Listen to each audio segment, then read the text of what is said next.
Aí Cida disse assim: o poema é o hóspede da agonia. Thelma disse que se deitam suaves sobre o ventre dos frutos, porque é saboroso demais, né?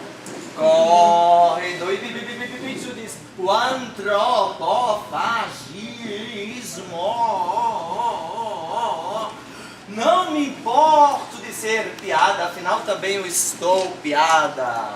Aí quem fala isso, Juliane. Tem Juliane, outra Juliane. E tem quem aqui comendo a pipoca poeticamente? Ah, Dalva. Dalva, nesse seu gesto, Dalva. Um salgadinho aqui, é uma poesia bela, cheia de flores. Dalva como uma estrela, os olhos a brilhar. Tem a Dalva também. E também tem a Senso, seu laboratório, que nos diz: oi,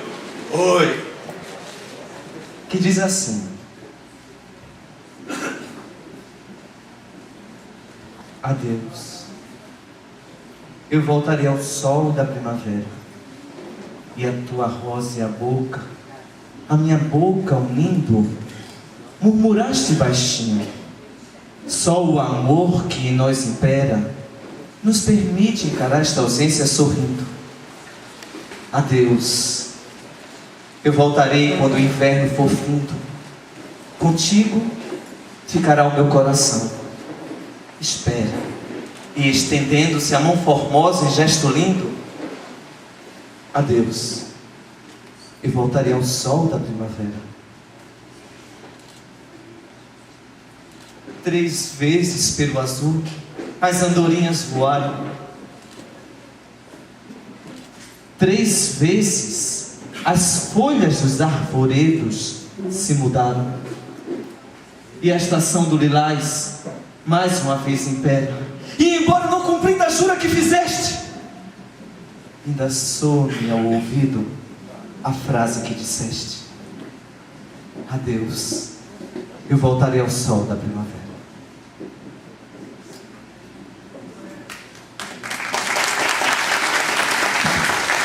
Aí ficou essa história. Em Estados Unidos, em Brasil, empresta aqui, tira dali, arrenda aqui, empresta ali, em Brasil, em Estados Unidos, empresta ali, tira aqui, empresta.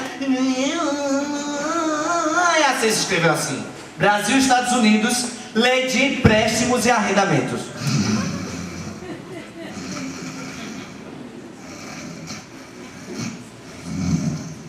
Parede! Ô parede! Parente! Parente! Você tá dormindo ou tá acordado, minha parente? Eu tô caminhando. Eu tá acordado, minha parente. Parente! Me empresta aí uns 100 mil reais? Eu tá dormindo mesmo, minha parente.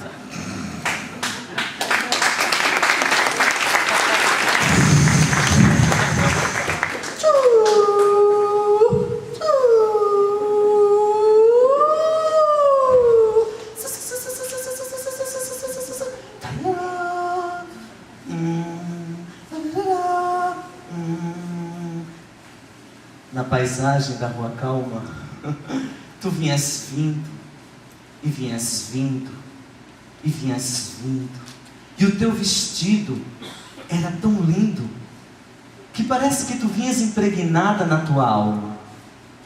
Alma encantada, alma lavada, e como que posta ao sol para corar. E vinhas vindo, e o teu vestido era tão lindo, que parecia o de Maria Borralheira quando foi se casar. Cor do mar com todos os peixinhos, cor do céu com todas as estrelas. E que mãos misteriosas terão feito o teu vestido, que parece o de Maria Borralheira quando foi se casar. Com certeza foi tecido pelas mãos de uma estrela fiandeira, com fios de luz, no tear do lugar, no tear do luar, no tear do luar, com fios de luz, no tear do luar. E vinhas vindo, e vinhas vindo.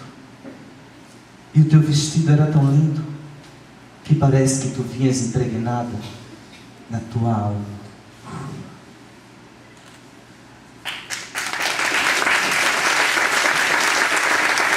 Até que Jeremias está nessa loucura ali, correndo apavorado. Jeremias!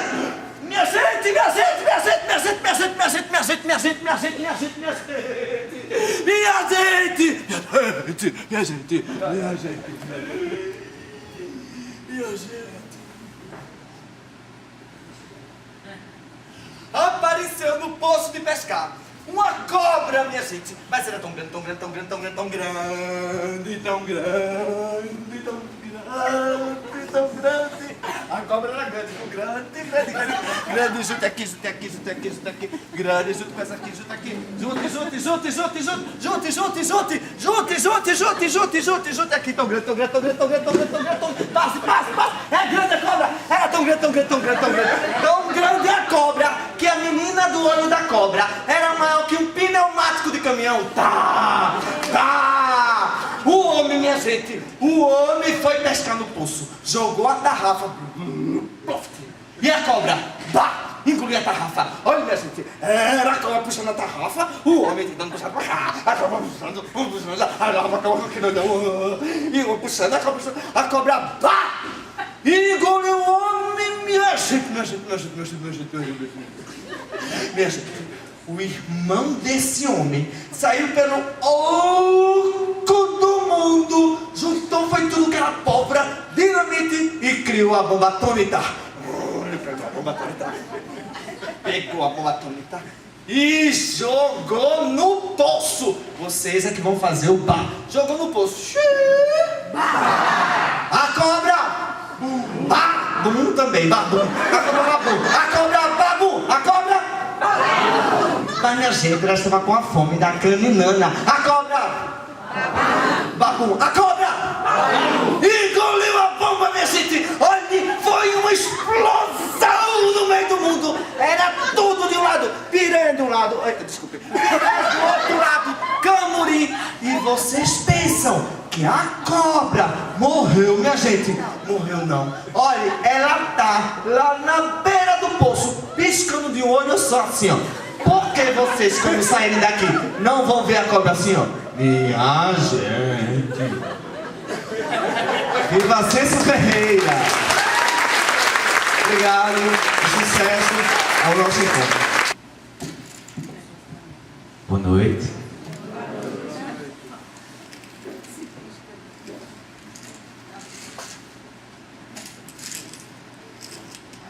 Para escolher o verso de Ascenso Ferreira, como eu sou do interior e não peguei a época do trem do sertão, vivi o trem no trem de Alagoas.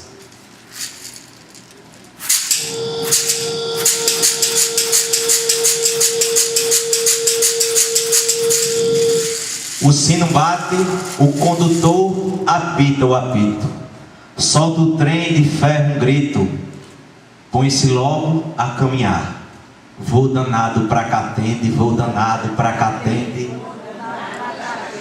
com vontade de chegar.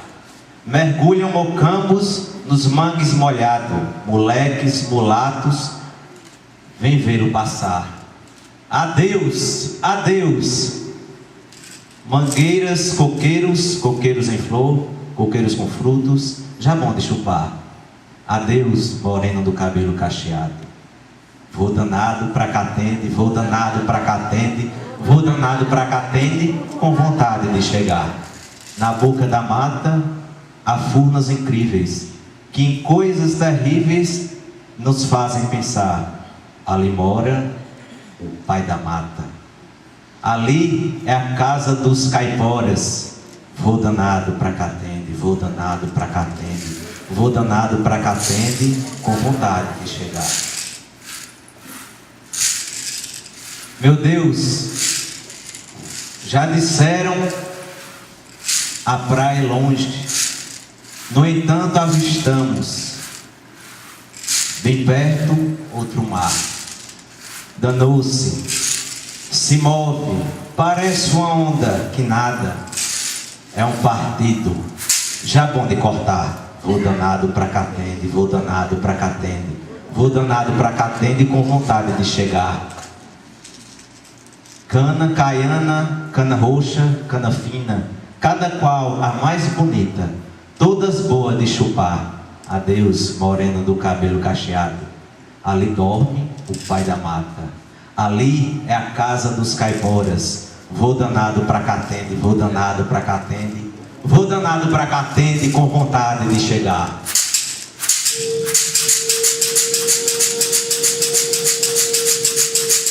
Bem,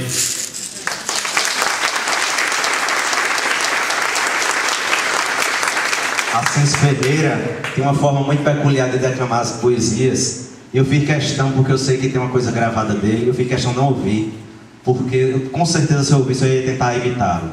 Aí eu achei que quem conhece vê uma coisa mais diferente. E é difícil declamar as poesias dele, apesar de ser maravilhosa. É a mesma coisa de você pegar a Miro e fazer aqui no palco, já pensou? Bem, eu sou Kerly de Lenira, neto do velho Dezinho, sobrinho de Dona Almeira. Sou filho do Moxotó, de olho d'água dos bredos, dos meus primeiros heredos, onde eu guardo sericó. Fiz um verso e dei um nó nestes versos que solei, porque sempre me orgulhei do meu sertão coroado, arco verde bessomado, terra-mãe que me criei. Sou poeta menor na maior parte que posso. Se da parte eu fui pior, é porque o mundo nosso deu esta parte de nada. Se a parte ficou parada neste tudo que já dei, é porque meu movimento teve um triste provimento desta parte que não sei. Sou a parte que não sei, sou o surreal da arte, sou a parte em toda parte desta parte que faltei. Sou vários pequenininhos, sou até o que sobrou, e o que digo andando a esmo, se o que vejo de mim mesmo é tal parte que não sou. O meu verso obedece ao iluminismo das ciências ocultas escleróticas, em fagulhas de liras estrambóticas na dramática essência do lirismo. Entre os trechos do meu surrealismo, metafísica constrói meu ser humano e transcende no verso glosiano profecias em minha inconsciência, assoalha no vão da transcendência nos 10 pés de martelo alagoano. Estudei bruxaria magnética, alquimia genética eletrônica, psicose analítica diatônica, hermenêutica absurda na zetética, satirismo, esclerose dialética e o namoro no tântrico profano. Questionei sobre o grande soberano com a mostra dos sobrenaturais e a existência de traços imortais nos 10 pés de martelo alagoano. Ninguém deve dar vida a reclamar porque Deus é um que não erra. Se a matéria nasceu do pó da terra, sempre tem a quem possa transformar. Vi um velho da vida reclamar, desejando o tempo de outrora. Eu lhe disse: velhinho, você chora, mas não vê seus 18 de idade, que vi nas asas do vento na mocidade beijar a face do homem embora. Meu martelo tem minério das minas, prata, ouro, safira e um brilhante. Ele é mais forte que um diamante e tem um peso de 23 colinas. Quando bate, sai faíscas finas e às vezes faz até parar. Chuva, sol, vento, terra e ar. Respeito o martelo que eu faço e a terra se agita no espaço e se vulcão dentro do mar.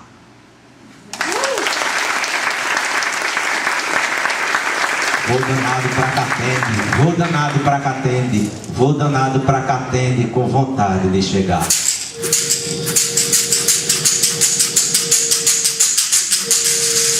Obrigado, gente.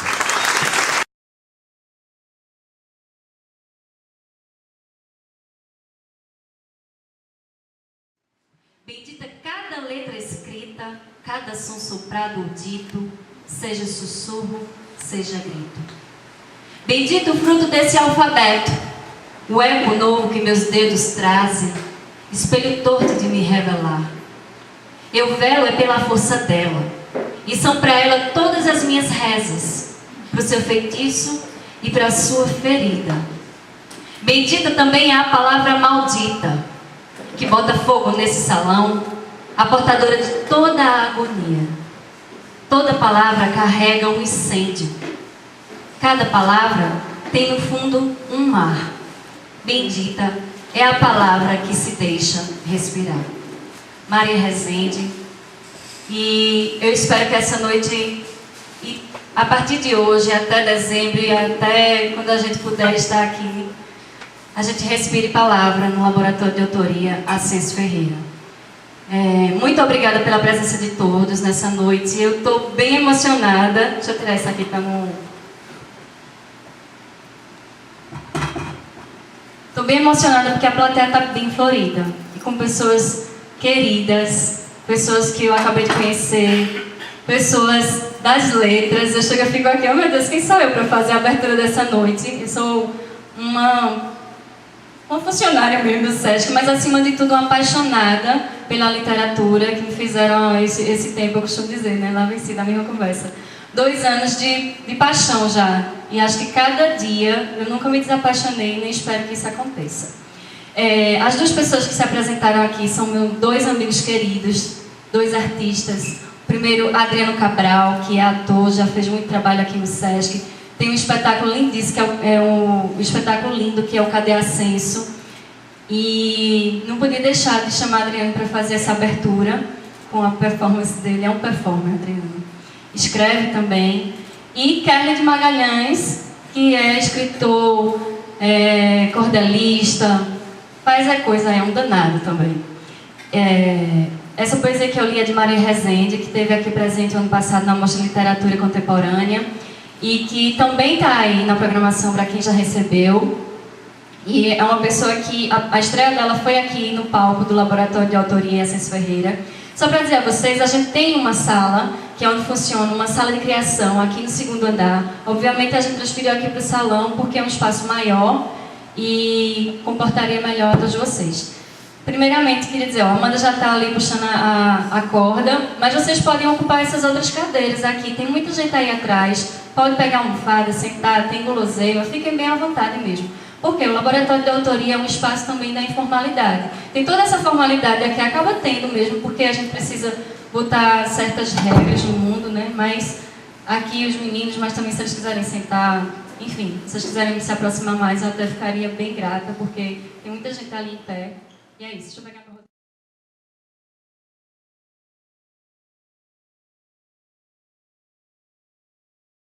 falar da importância do Laboratório de Autoria, que é um espaço realmente de concretização e expansão do programa estético literário do SESC, não só do SESC Pernambuco, mas isso é uma ênfase que vem se dando no Brasil inteiro. O Laboratório de Autoria, estou bem feliz, eu nem li ainda a matéria, mas foi capa do jornal SESC Brasil, Laboratório Ascenso Ferreira e o Luzinete Laporte, são os 2 primeiros laboratórios do Brasil, então a gente está saindo, não na frente, né? A gente foi o começo, está sendo o começo, mas na frente os outros que estão sendo criados aqui em Pernambuco também já estão saindo com todo o gás, graças à quantidade de escritores bons que a gente tem. Eu olho aqui na plateia, tem um monte ali, Jerusa, Raimundo, Sil, Iná, tanta gente boa que já passou pelo laboratório que ainda vai passar mais, Pedro, tem bastante gente, eu não vou nem ficar comentando ali, Valmir, tem muita.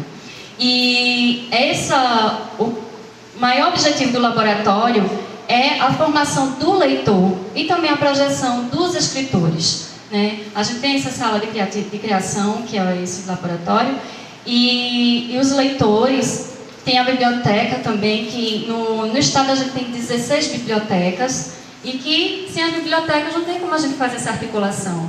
Então, todas as pessoas que passam por aqui, os escritores, a gente tenta adquirir os livros, e todos eles aqui, está ali Gustavo, até Gustavo está se despedindo hoje, que ele infelizmente vai sair do SESC, mas fica aqui, Gustavo, meu agradecimento pelo trabalho que a gente tem feito esse tempo todo, e espero que você continue esse trabalho em outros espaços que você tiver e perdurar. Então, o ponto forte também é a regularidade das ações. A gente está tendo essa abertura hoje, mas a gente já vem realizando desde fevereiro as ações do laboratório, com intervenções, oficinas, mas a abertura oficial, de fato, é agora. A gente está ali também, as meninas estão fazendo pré-inscrições para as oficinas. É bom frisar que é necessário uma carta de intenção, porque a gente também já tivemos várias oficinas que as pessoas se inscrevem, não aparecem. Então é bom a gente fazer uma carta de intenção. Todas as atividades são gratuitas, então deixa lá a carta de intenção e a gente liga só confirmando esse trabalho. O mote para o trabalho desse 2012 são as interfaces entre as linguagens artísticas. Eu queria convidar aqui Cida Pedrosa, que foi nossa consultora e curadora desse ano.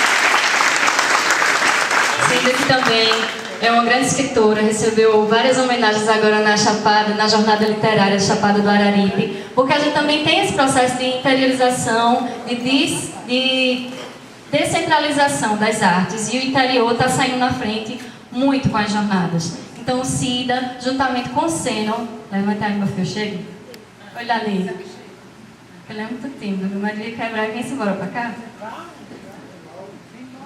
Não tem jeito, eu começo falando direitinho, depois eu começo na arrastada. Vou ter que deixar.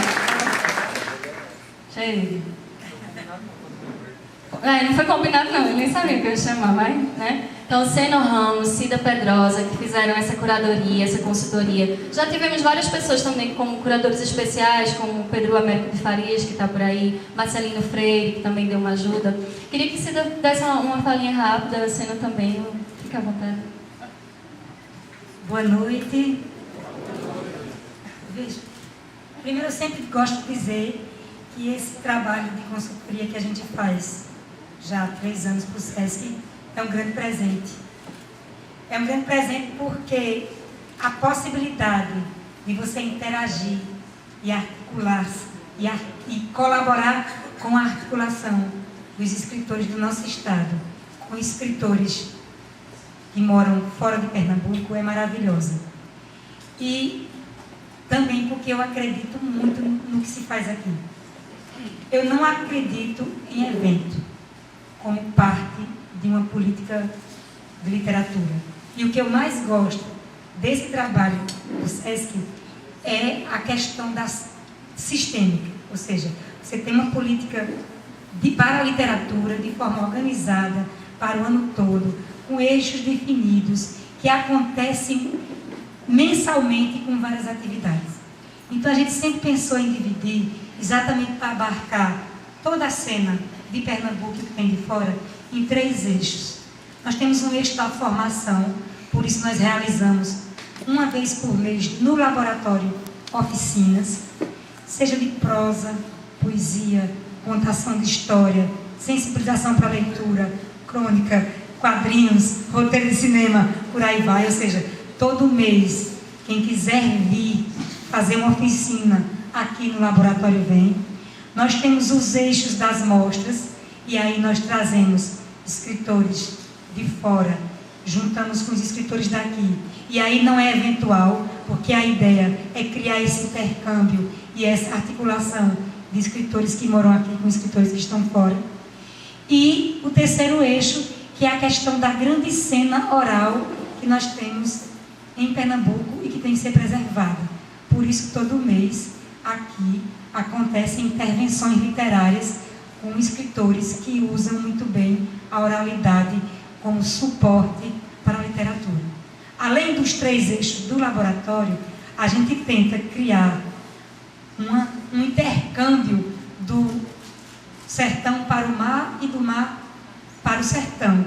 Por isso que nós temos, o SESC tem a Jornada Literária Chapada do Araripe, que aconteceu agora, a Jornada Literária Portal do Sertão, que é em Arco Verde. Nós temos a programação do Laboratório de Garanhuns e programações no Laboratório de Arco Verde, permanentemente, de Petrolina e de Belo Jardim. E o que é que nós estamos fazendo? Nós estamos identificando escritores de lá, que já estão fazendo parte da programação do laboratório daqui, escritores daqui que vão para lá, para criar essa ideia de corredor literário. Não pode se parar de uma forma estanque aqui na capital. Então a ideia é criar essa interlocução no estado inteiro. Por isso que eu gosto demais desse trabalho, porque é uma política pública séria, é uma política para a literatura que tem início, meio e fim, e procura incluir, agregar as diversas cenas literárias do nosso estado. Então eu fico muito feliz demais de fazer e colaborar esse trabalho. Quer falar, Seno? Seno é meu parceiro, tá vendo? Ele faz comigo esse trabalho, mas ele diz assim, tu fala e eu trabalho.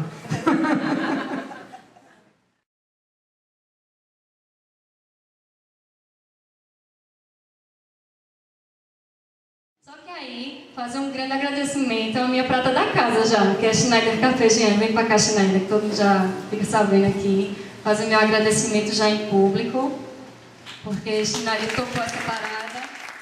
E outro que a gente tem o Fernando Bonazzi, que é escritor. Vem pra cá, Bonazzi. Que é escritor, roteirista, é dramaturgo. Acho que é a pessoa ideal para começar esse bate-papo da gente. Boa noite. Boa noite, moçada. Boa noite.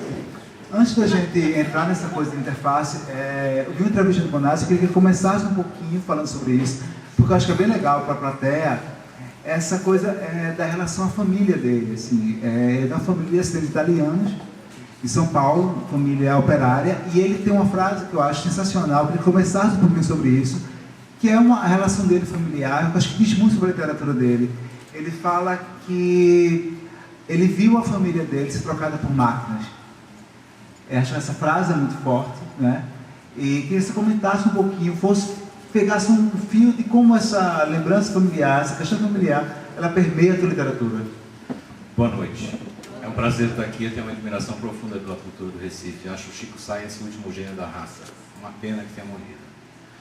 Bem, queria começar contando uma pequena história de como eu me tornei escritor antes de me tornar leitor. Porque eu acho que norteia a conversa da gente aqui. Norteia um pouco a relação que as pessoas que eu admiro têm com a literatura, com as artes. Eu estava apaixonado por uma garota na 6ª série. Eu tinha 12 anos. Ter 12 anos devia ser proibido, né? Porque a gente tem autonomia espiritual, mas não tem toda. E eu sempre, minha mãe me conta uma história que aos 4 anos e meio eu peguei uma trouxa de roupa e fui embora. E ela falou, você vai embora? Eu falei, vou. Aqui é muito chato. E ela me pôs para fora e me trancou lá fora. E aí fiquei um tempo lá. Aí bati a porta, voltei, tem que voltar um pouco e tal. Mas eu tinha 12 anos nessa época, eu quero falar. E me apaixonei pela primeira vez por uma garota cuja ficha eu conheço até hoje, porque era ditadura militar. A gente ganhava uma carteirinha em forma de diário que você depositava na mesa do bedel todo dia para tomar uma presença ou uma falta. Então, todo mundo, uma vida muito controlada, muita disciplina, muito sinal, muita mandação. E eu peguei a carteirinha da Marinês para ver o endereço dela, porque eu estava apaixonado por ela. Fui na esquina da casa dela várias vezes e chorava toda vez que eu ia. Porque eu tinha medo, tinha timidez e tudo mais, não sabia como chegar nela. Depois de umas 5 vezes que eu fui na casa dela, eu falei, não, vou escrever uma carta para essa mulher. E vou escrever uma carta dizendo como a minha vida é ruim, como minha vida pode ser melhor com ela, como tem um vazio em mim que talvez ela preencha e tal. E eu comecei a escrever essa carta umas 7 horas da noite e acabei às 2 da manhã.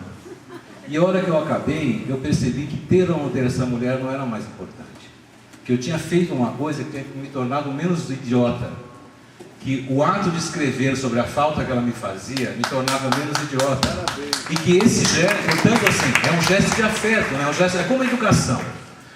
Eu fiz teleeducação na Rede Globo e sei que não funciona. Porque nada substitui alguém bater nas suas costas e falar, cara, 2 mais 2 são 4, bicho. E apertar o seu braço e transferir afeto. Então a minha relação com a literatura é essa, de quem descobriu uma coisa, um poder que a literatura tem, de tornar a todos nós menos idiotas. Aí você começa a ler e percebe que outros idiotas pensam assim de si próprios. Como todos somos idiotas, como a gente é pequeno e tolo. E aí você começa a se irmanar, aí você começa a ficar... assim, o caminho, digamos, da minha relação com a literatura passa por aí. Mas também, aí, já voltando para a sua pergunta... A relação essa coisa de dar uma carta para a garota, falando isso, é também uma espécie de convencimento, né? A gente escreve de alguma forma para convencer alguém de alguma coisa, né? Claro, mas você percebe que enquanto eu ia... Mas assim, o ato de escrever é tão mais importante que mesmo o resultado dele, e quando eu percebi que eu estava fazendo alguma coisa que me tornava menos idiota, eu falei, olha, eu quero fazer isso para sempre. Porque a gente elabora. Eu quero viver disso. Só que eu vinha de uma família de operários metalúrgicos, ABC, a parte reacionária do ABC. Não a parte que depois foi dar na formação do PT, embora eu tenha ido para lá. E, assim, os meus tios todos eram ferramenteiros, né? Eu me lembro que a primeira, assim, dizem que você descobre o que é ser escritor quando você descobre o que é metáfora, como é que é usar uma palavra fora do lugar, vamos dizer assim. E eu ficava sentado na porta de casa, minha avó tinha 7 filhos de um lado, a outra tinha 6 do outro. Naquela época que se fazia filho, porque eles iam acabando, né? Sobraram 6, minha avó dizia, porque tinha tido 10. A outra sobrou, acho que tinha 9, sobrou 7, elas diziam. Né? Muita gente. E esses caras, metade mulher, metade homem, essa gente era largada um quarteirão de casa pelos ônibus da Volkswagen, da Brastemp, das empresas do ABC. Às vezes, 3 ou 4 tios iam bem cabisbaixos, assim, passavam por mim e falavam: facão. Porra, é facão. O que esse cara está falando? Facão. Entrava o segundo, cabisbaixo, facão e tal. Facão era o nome que se dava às grandes demissões da indústria metalúrgica nos anos 70. Os caras pegavam 5 mil caras da Volkswagen. Quando eu trabalhei na Volkswagen, tinha 32 mil funcionários na Volkswagen. Pegavam 5 mil, jogavam fora, pegavam caras mais baratos. E faziam uma substituição disso, porque se tornava a linha de produção mais barata. E a gente sabe que quando você perde o emprego, as contas não param de vir porque você perde o emprego. Então eu também aprendi literatura, aprendi metáfora nesse contexto de família. Num momento muito curioso, você me lembra assim, que meus tios eram, portanto, os príncipes da fábrica, eram ferramenteiros, não sei se tem metalúrgico aqui. O ferramenteiro é o cara que faz a peça que derivará as outras peças, faz o estampo onde se pressiona o paralama, ele faz a ferramenta que será usada para fazer produtos, portanto ele tem que fazer, é um cara de precisão, é um trabalho de precisão. Eles trabalhavam na Volkswagen e na ZF, que fazia caixa de câmbio para a Volkswagen, onde eu trabalhei, fui ajustador mecânico lá. Trabalhavam numa caixa de vidro, os ferramenteiros. Meus 2 tios entre eles, que eu tinha muito orgulho. Depois eu fui descobrir que um deles era um puxa-saco. E que ninguém falava comigo porque era sobrinho daquele. Mas eu não sabia. Só que eles ficavam fechados numa casa de vidro para que o ferro não tivesse alteração, né? Para que os equipamentos de precisão continuassem precisos. Né? Então a gente olhava aquela gente com muita inveja. E tinha que chamá-los, alguns, quando eram chefes, de feitores. Era assim que a gente chamava um chefe na Volkswagen. Senhor feitor, parará, parará. Nome que se dá a relações medievais de trabalho. Né? Mas era medieval.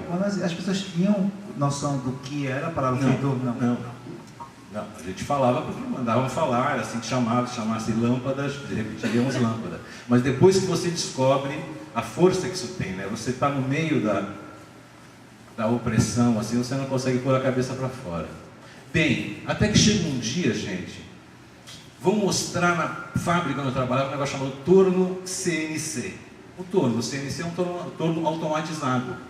Tudo que meus tios faziam e demorava uma semana, você ainda pica. Lembra da loteria esportiva antiga, cartão picado?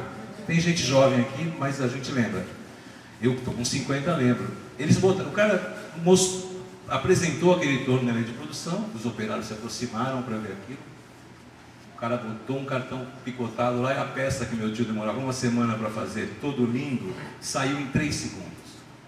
Se eu pudesse, eu estou tentando há algum tempo e não consigo traduzir o espanto daqueles caras ao verem essa cena. Naquele instante eles perceberam que eles tinham acabado, que o trabalho deles não valia mais nada. Isso é 76, 77, 74, junta com o milagre econômico, né? E a automatização da linha de produção. Não estou falando daqueles robôs que depois vêm para picar, para soldar, tal. O pessoal da Volkswagen chamava de Vietnã o departamento de solda, porque você botava uma máquina de solda no ombro, que era pendurada no teto. Então você se aproximava como se fosse o Rambo. Então era o Vietnã, era onde a gente trabalhava com as ponteadeiras para dar solda. Mas essa cena do mundo mudando, sabe? Eu vi na cara das pessoas que o mundo tinha acabado ali. Né?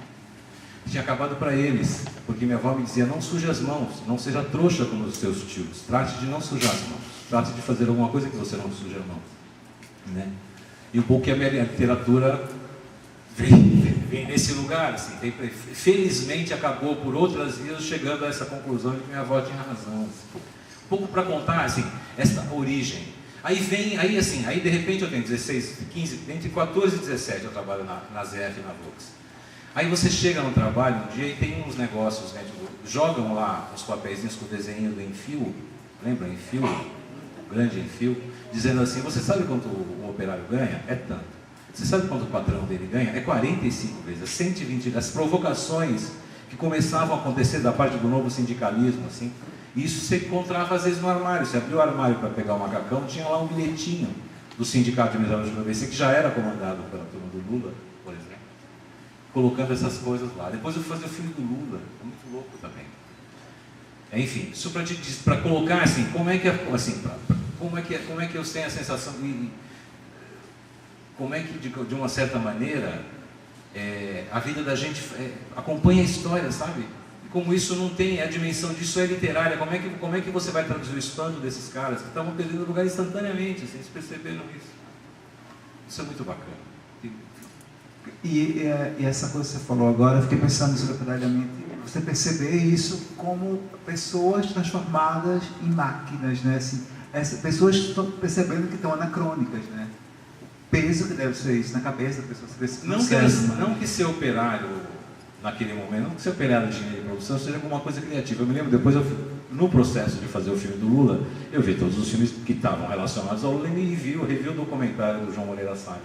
E ele faz um discurso no filme, se alguém reviu o filme vai ver. Perguntam para o Lula assim, o que você achava, era bacana trabalhar na fábrica? Ele fala, cacete que era bacana. Cacete, fica 9 horas em pé, bicho, chamando seu chefe de feitor, tomando cavaco na cara, fedendo o tempo todo, óleo na mão suja. Isso também não era muito, né, não é que a linha de produção fosse um lugar de inteligência. Tanto que a máquina chega e substitui esse tolo. Ele vai embora, ele desaparece, a máquina faz o papel dele. Ele não, né, tem funções que a máquina ainda não substitui. Essa foi plenamente substituída. Nessa questão, por que eu acho que levasse dessa percepção de mundo para o roteiro do filme do Lula? O Bonazzi, para quem não sabe, ele fez o roteiro final, né, do filme, da biografia cinematográfica do Lula. Queria que você comentasse um pouquinho quem é que ele se levou dessa experiência para aquele roteiro? Olha, parte do meu trabalho consiste em fazer uma coisa muito fresca, que chama-se script doctoring, que nada mais é que dar palpite no roteiro alheio. Eu recebo o roteiro do sujeito, faço uma análise do roteiro e produzo um paper de 15 a 20, 30 páginas e ganho uma grana para fazer uma análise do roteiro do cara, mas eu não escrevo. Eu digo, é assim, assado, ela tem problemas aqui, ali e tal, de ordem narrativa, de personagem, né? E faço um relatório, o sujeito me dá grana e eu vou embora. Né? Frequentemente eu sou contratado. O Cazuza e o Lula foi assim, recebeu o roteiro, disse que o roteiro era ruim e foi contratado no roteiro. No caso não, porque era muito ruim. Depois eu conto do Lula, do Cazuza. O Cazuza era muito ruim, era tão ruim que depois o processo do filme também foi uma coisa muito polêmica, a gente fala. Mas no caso do Lula, eu levei isso que eu estou contando aqui. Quando eu recebi o roteiro, eu digo, falta a dor de ser operário, Katsu. Isso não é bom, isso não é legal. É muito ruim o mundo do trabalho. A gente agradece para trabalhar no Brasil. Eu ganhei uma bolsa e vivi na Alemanha um ano, não vi um alemão chegar antes das 10 e nem sair depois das 3, bicho. Quem ficava era brasileiro e turco limpando a bunda deles. Entendeu? É a gente que trabalha muito e tem que agradecer ao patrão. O cacete. Este é um hábito de terras conservadoras, entendeu? De gente miserabilizada pela falta de educação, né? Que não tem consciência política, consciência de classe e tal. O trabalho é ruim. O trabalho vem de um instrumento medieval chamado tripalho, que era amarrar sua mão, seu pé e sua cabeça em 5 cavalos e te esquartejar. Isso é trabalho. Vem daí. Isso não pode ser bom, né? Certo? Então, assim, essa ideia, essa sensação de que o mundo do trabalho é um mundo de opressão, de angústia, de rebaixamento, que você tem que ser um tolo e agradecer por ser um idiota, foi o que eu disse, olha, este roteiro glamoriza demais a vida do cara. Agora, eu acho que a gente errou, é um filme errado, porque a gente também não conseguiu dar essa dimensão ao filme.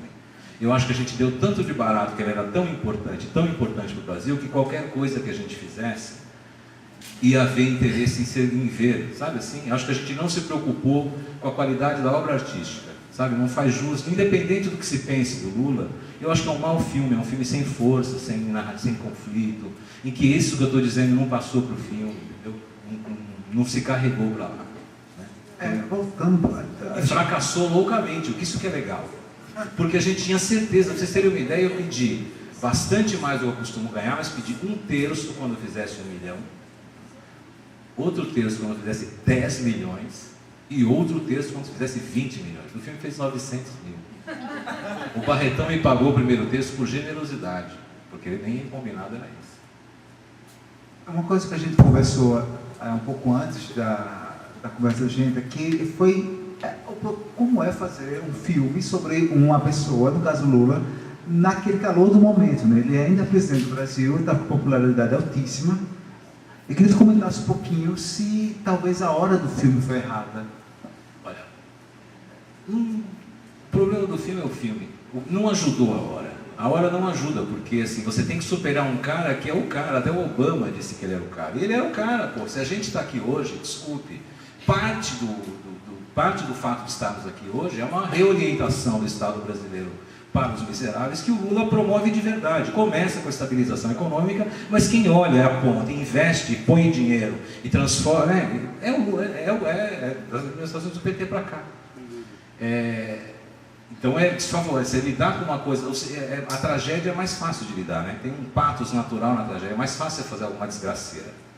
Na história do Lula, a história é toda desgraçada, claro, um cara que perdeu mulher, mas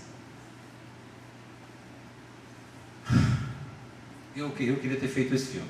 Eu queria ter feito do cara que perde a mulher, do cara que perde o filho. Ele perde para o SUS o filho, perde a mulher e o filho para o SUS. Não é que ele perde porque acontece um acidente, ele perde porque a medicina era ruim. Ele é um cara, por outro lado, ele era um cara de direita no sindicato.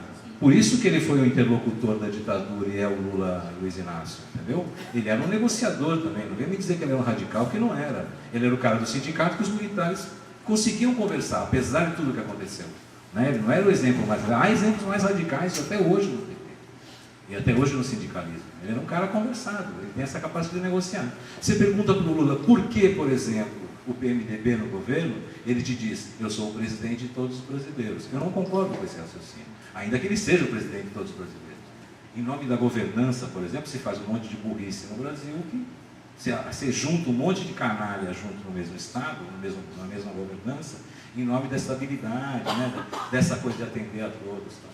Mas o filme é ruim, porque o filme não tem patos, não tem conflito, não tem gana de... Não sei, é um filme fraco, um filme que não foi feito com virilidade, com gosto. É um filme sem graça. Alguém viu aqui? É um filme que não... E tem história, né? O homem passou umas coisas desgraçadas, mas ele também sucedeu, todo mundo saiu no fim. Sem alma. Hã? Uma história sem alma, contada sem alma. Não tinha aquela, tinha? Você achou que Não, tem? tinha. Não tinha. Não tinha. E teve uma desgraça terrível que o diretor, há 20 dias, há um mês do lançamento, teve um acidente e está dormindo até hoje. Ele está em coma até hoje, o filho do produtor do Barretão. Então, todo mundo envolvido no lançamento foi um baque gigante. Imagina um pai, o filho até hoje, o cara não conseguiu nem lançar o filme direito e tal. Não explica. Também a imprensa andou um pouco atrás, perseguindo o filme como sendo de chapa branca. Era um filme de chapa branca, assim. Era de Por isso que eu certa maneira. pergunto essa coisa do calor do momento, né? Assim, Seria impossível fazer um filme contra o Lula naquele momento, e um a favor demais também, né, passa pelo chapa branca. É muito complicado isso, cara, muito complicado. A única, ao contrário do Cazuza, que me mandaram um roteiro de ser uma merda, porque é o filme da mãe, mandaram um roteiro chamado Só as Mães São Felizes. Me disseram, a biografia do Cazuza. Aí eu disse, porra, não é, vocês estão loucos, isso aqui é o livro da mãe que quer preservar o filho. O Cazuza era promíscuo, pegou AIDS, pedava para todo mundo, fazia fila de 6 no banheiro para comer. Desculpa, bicho, esse é o cara que eu ouvi. Esse é o cara que eu conheci como ouvinte. Eu tinha 16 anos e esse era o cara. Eu ouvi o cara. Então é uma desonra ao público do cara vocês fazerem um filme imbecil sobre o cara. Enfim, aí a gente começa a trabalhar no roteiro. Para colocar uma cena de um homem interpondo um homem já foi uma luta gigante, assim, né? Atrás de umas falas, algo. Outra, assim, o Daniel de Oliveira fez um trabalho absolutamente genial, né, cara? Assim, acho que tinha que dar metade do filme do Daniel, mas de qualquer maneira passa-se essa coisa toda, e o Cazuza é um resultado muito típico disso, assim, porque começa a reunião, por exemplo, vem um cara com sou convidado para fazer o filme, aí o sujeito traz um desses arranjadores que você vê no Globo de Ouro, arranjo do maestro Pará. Um desses caras senta comigo, bota um monte de fita e fala assim, isso aqui é 45 minutos de música do Cazuza inédita, material de gravação, que a gente vai relançar por causa do filme. Então tem que estar no filme. Então você começa assim, você acha que você vai contar a história de 48 anos de um cara polêmico como ele em 2 horas? Estamos falando de interface literária, né? Vocês estão percebendo. Sou um escritor que transito por aí, porque tem que pagar as minhas contas. Depois eu acabo a história do operário. Esse é o cara que... Eu estava falando? Bom, eu me sentava... Portanto, eu tinha 2 horas para contar a história do cara, já não tinha. Já tinha 65 minutos. O cara já me tirou 45 porque ele queria vender música no filme. Esse é o trabalho do roteirista profissional. Às vezes você engole sapo. Aí 65 minutos. Aí você começa a fazer o filme, tem as questões morais, porque a mãe quer preservar o filho, eu entendo. Agora eu tenho filho, eu sei o que é isso. Então a Lucinha queria preservar o cara. Aí tem o produtor que quer ganhar dinheiro. E tinha a diretora que queria fazer um filme de arte. E você no meio disso, escrevendo roteiro para todo mundo. Então é uma negociação de partes. É legal estar falando isso aqui, porque eu também faço parte da primeira geração de escritores profissionais que pode viver disso. Apesar da tragédia, eu posso contar um monte, o Carandiru tem exemplos maravilhosos, cara. Eu estava no meio de uma rebelião lá, os caras me trancaram numa cela, eu falei, espera aí, professor, a gente vai resolver uma parada. Aí depois eu conto mais o Carandiru, mas o Carandiru, assim, como é que eu digo isso?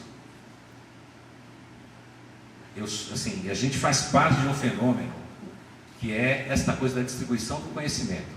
Aqui, o que está acontecendo aqui é resultado de uma coisa que é muito recente no Brasil, né? E é resultado também de uma coisa que é a inclusão das grandes periferias das cidades, das grandes regiões periféricas do Brasil na paisagem da cultura, assim. Em São Paulo, por exemplo, os Racionais MC, por exemplo, que são um grupo de hip hop muito importante, fazem shows para 50 mil pessoas. Eles vendem uma média de 150 mil CDs sem gravadora. Vendem no mão a mão e na internet. Eles não têm nenhuma segurança da polícia militar, porque basicamente as músicas são contra a polícia militar. Então eles não têm nenhuma proteção no show, até hoje não se registrou nenhuma questão de violência. Isso por um lado. Então assim, essas massas que sempre fizeram, digamos assim, a vida de quem estava no centro, nunca apareceram na literatura brasileira. A literatura brasileira, considerada boa até muito pouco tempo, era aquela ou do regional, do sujeito, do cara que está no campo, a coisa que se passa no ambiente do sertão, da região interna do Brasil, do grotão, e a cidade aparece como aquele lugar onde o cara que sai do interior vem e é massacrado pela máquina da urbanidade, se transforma em alguma coisa pior do que ele é. A cidade e os personagens da cidade, não os personagens da cidade comuns, desde o personagem central, o burguês da cidade, mas nós que estamos em torno disso, que lavamos as cuecas deles, somos um tipo de público que entra na cultura brasileira muito recentemente, assim. E parte disso tem a ver, primeiro, com uma inclusão que foi inexorável. Nem a ditadura militar parou de incluir gente no sistema educacional. Meu pai, por exemplo, vai morrer grato ao Getúlio Vargas porque fez escolas técnicas do Getúlio Vargas lá em São Paulo. E isso qualificou para mudar de classe social. Eu, quando entrei na USP em cinema, eu ouvi o barulho da minha mudança de classe social. Eu sabia que eu não ia dirigir mais táxi no show. Imediatamente eu falei, virei branco, sou branco, vou para o centro. Só que isso também mudou. Em São Paulo mudou, no Brasil mudou. Hoje o cara da periferia, das chamadas periferias, sejam elas quais forem, não quer mais ir para o centro, virar branquinho e virar herói. Ele tem territorialidade. Por isso que eu falei do Chico Sainz. É um cara que chama o olhar para cá. Em São Paulo, esse movimento da periferia, do hip hop, é uma coisa territorial. O cara não quer mais sair da periferia, ele não quer mudar de lugar, ele quer cantar o lugar dele. Isso é uma coisa que é recente, na paisagem da cultura, da norma culta, de você ter escritores regionais, contemporâneos, sendo premiados, daqui, por exemplo, lá e de lá aqui, é uma coisa recente. É recente porque não havia também sistema educacional, a gente foi incluído há muito pouco tempo. Essa coisa dos Racionais MCs, que você falou agora, até essa passagem, né, entre periferia e centro e tal. A gente teve ano passado, aqui no Recife, uma cena muito curiosa, para te contar. Tem um festival de rock aqui chamado no Ar Coquetel Molotov. Ela acontece sempre em setembro, outubro. E sempre acontece no teatro da UFPE. São sempre bandas estrangeiras, mas coisas de indie rock. E ano passado, na programação do festival, eles incluíram Racionais MCs. E houve toda uma polêmica, né, do fato de Racionais MCs fazer um show no teatro, porque o público deles não saberiam suportar no teatro. E houve um reforço policial enorme no dia. Assim, eu estava lá trabalhando, cobrindo, e eu via eu percebia que havia uma tensão muito grande do público que costuma ir diante de ter aquelas pessoas que chegando da periferia e tal, que é um público, quase que demográfico branco, chegava um público negro ali, houve um choque, todo mundo assim, da carteira, isso aqui. E a tensão era tão grande, não dos manos, mas das pessoas que frequentam o festival, que houve um momento que houve uma tensão para entrar no teatro, quebraram uma porta. Só que não foi por confusão nenhuma, mas a tensão que se criou, o medo de ter esse estranho entre nós, assim. E a gente está vivendo muito esse período, né, desse invasor, né, da periferia na cidade, ou pessoas com mais condição de renda também. Então a gente está vivendo esse meio suspense. A gente está vendo uma coisa que eu acho assim, já também assim, é muito curioso ser próspero. É muito curioso a experiência da prosperidade para o Brasil, assim, porque a prosperidade também provoca um relaxamento moral, sabe? A gente, apesar de tudo que a gente acha que é justo que está acontecendo, nunca foi tão fácil errar. Porque isso é uma nota da prosperidade. Quando você está próspero, o desvio é tolerado. Eu escrevi uma peça em cima dessa história que é maravilhosa. Tem uma amiga chamada Rita de Cássia, ela trabalha em São Paulo para o Santander agora, o antigo Banco do Estado de São Paulo, o atual Banco Santander. E ela tem o objetivo desta Rita, é ir às cidades do interior do Brasil e ver onde é que pode ter agência ou não. Sabe como ela faz? Ela diz que vai ao cemitério. Eu digo, por que, Rita? Ela fala assim, eu vou ao cemitério e vejo o estado das tumbas. Cidades que a tumba está bonitinha, eu sugiro ao banco não abrir. Cidades onde as tumbas estão devastadas e o cemitério abandonado, eu digo, banco, vai lá. Porque onde a gente tem tempo de cuidar de morto, não tem nada para fazer. Isto é maravilhoso como raciocínio, cara. E é eficiente como raciocínio, é profundamente literário, profundamente metafísico. Ela é uma pessoa que é minha amiga, ela gosta de ler. Então, apesar de ela não tem esse raciocínio escroto do economista, ela faz isso, ela diz isso com a verdade que observa claramente os comportamentos humanos. É uma belíssima metáfora É maravilhoso, isso. cara. É maravilhoso, percebe? E é uma coisa que está no mundo econômico. Enfim. Uma coisa. Eu estava pensando, antes de a gente voltar, talvez, para o Cazuza, para falar do Carandiru e de outras coisas mais do cinema, eu queria que tu comentasse um pouquinho, já que a gente está tratando de interfaces, você já escreveu peça de teatro, romance, roteiro para cinema. Eu queria que tu pensasse um pouquinho, tu vê esses três segmentos como literatura ou separado? Uma coisa é literatura, outra coisa não é literatura? Olha, eu acho que literatura, por si só, o teatro tem esta autonomia de invenção típica da literatura, assim. Cinema, eu não tive uma experiência criativa plena como tive no teatro e na literatura. Talvez por trabalhar em projetos de grande curso, onde eu sou contratado como um pedaço do processo para adaptar uma obra de sucesso. Na verdade, o Carandiru já está fazendo sucesso antes de eu chegar. O Cazuza fala por si, o Lula então nem se fala. Não fiz só isso, mas fiz os Matadores, o Beto Brant, fiz outras coisas. Mas de qualquer maneira, são projetos que já saem com o rótulo de coisa que tem que dar certo, porque tem um livro anterior.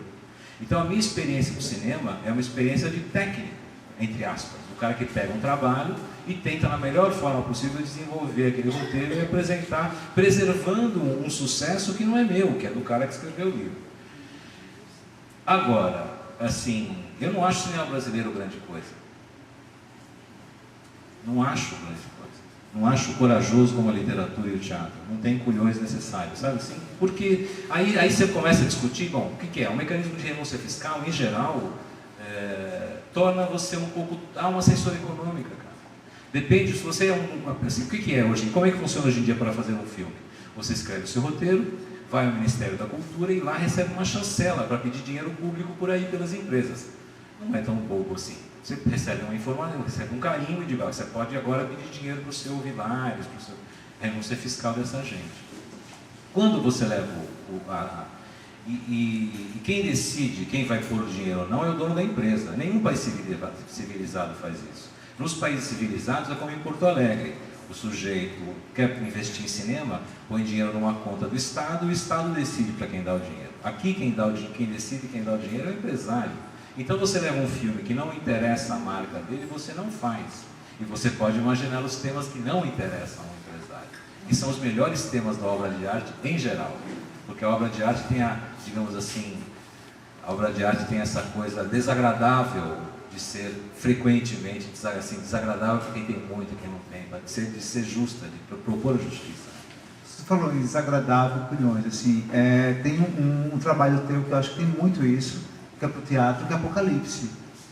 Que não veio para cá, né? Não veio para cá. Apocalipse é uma adaptação do Apocalipse bíblico, feita por um grupo de teatro maravilhoso de São Paulo, chamado Teatro da Vertigem, de onde saiu Matheus Nastergaile, por exemplo, a Mariana Lima. 2000, eu acho, né? 2001. Foi em 2001. 2001, E a gente adaptou o Apocalipse, queria adaptar para a cadeia. Foi aí a primeira vez que eu fui ao Carandiru, porque a gente queria exibir a peça dentro da prisão, nos corredores da prisão. Só que, enfim, isso só foi possível fora do Brasil. Na Alemanha, na Inglaterra e na Polônia a gente fez. Aqui a BM não deixou. A administração penitenciária não deixou. Só conseguiu realizar o projeto do espetáculo fora do Brasil. Porque a gente queria fazer com a presença dos presos, levar o público a um espaço de punição, né? Era toda a questão do Apocalipse é basicamente quem será, quem ficará e quem não ficará, quem ganhará o reino do céu e quem não. Então, discutir essa coisa de quem merece e quem não merece a Nova Jerusalém dentro da prisão, que é o espaço de punição por excelência. E a gente fez em São Paulo um presídio desativado e no Rio também, sempre em presídios desativados no Brasil, coisa que a gente não queria, mas não teve jeito. O teu trabalho, ele acaba sempre tratando essas coisas de desconforto muito grande, né? Se pensar, muita coisa que tu escrevesse, até mesmo em crônicas mesmo, tem aquela crônica que é muito engraçada tua, que é Educação Sentimental, que é de uma professora que ela cola a boca de uma criança, né? E você vai colhendo essas coisas meio desconcertantes que você vai vendo. Acho que alguém que cresceu com essa ideia de feitor na cabeça é meio que talvez guiado um pouco por retratar essa coisa desse desconforto da sociedade. É o que eu tenho, cara. Assim, esse sentimento, assim, eu acho que felicidade, por exemplo, é uma coisa que não uso. É uma palavra que eu devia bater na boca. Assim. Ou é coletivo ou não é. Não dá para você falar eu sou feliz sabendo que você sai daqui e tropeça em 4 caras fodidos ali embaixo. Não sou eufórico, assim, não acho que a justiça está realizada. E acho que esse é um momento perigoso, necessário, maravilhoso e perigoso em que a prosperidade relaxa a moral de todo mundo. Né? Relaxa a moral no sentido amplo, não é só o político, não é só o Demóstenes Torres. É você que deixa de comprar livro e vai comprar uma TV de tela plana. Isso também é uma burrice. Você começa a achar que a sua vida tem que se equiparar materialmente ao outro, quando devia se equiparar espiritualmente.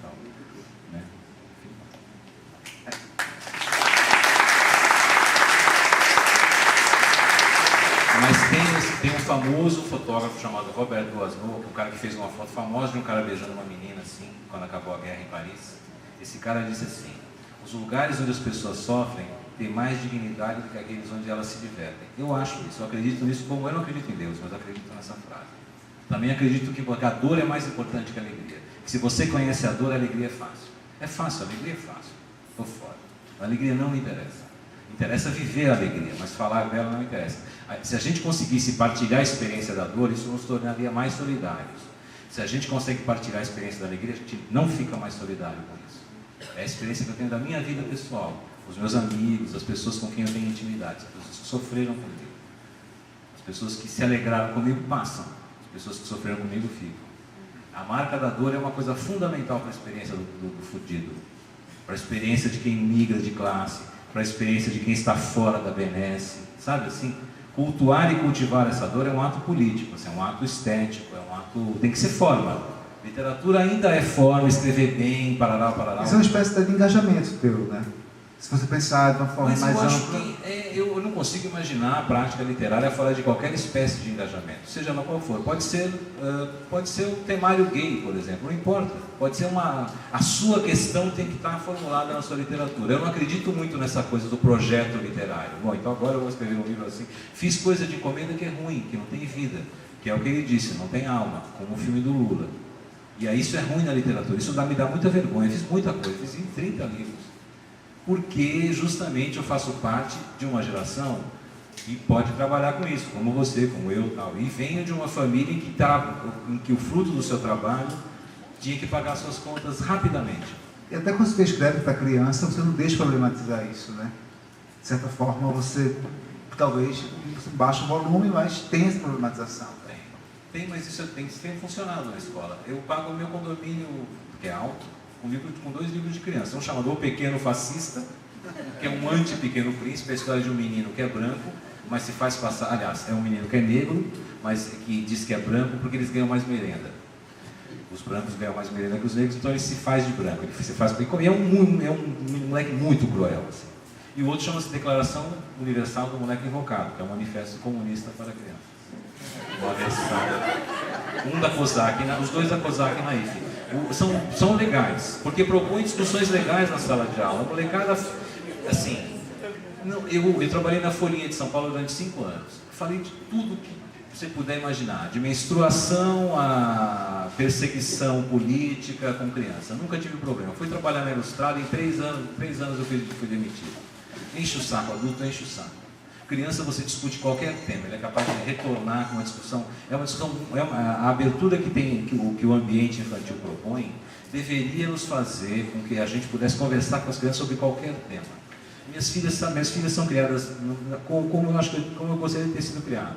No ateísmo, debatendo os problemas, sabem o que é o mundo fora, sabem quem é bandido e quem não é, sabem que Deus para elas é parecido com a princesa Branca de Neve, então não existe, é uma fantasia que as pessoas têm em casa. Deus tem a mesma equivalência da Branca de Neve, entendeu? E elas são criadas assim, acho que tem que ser criadas assim.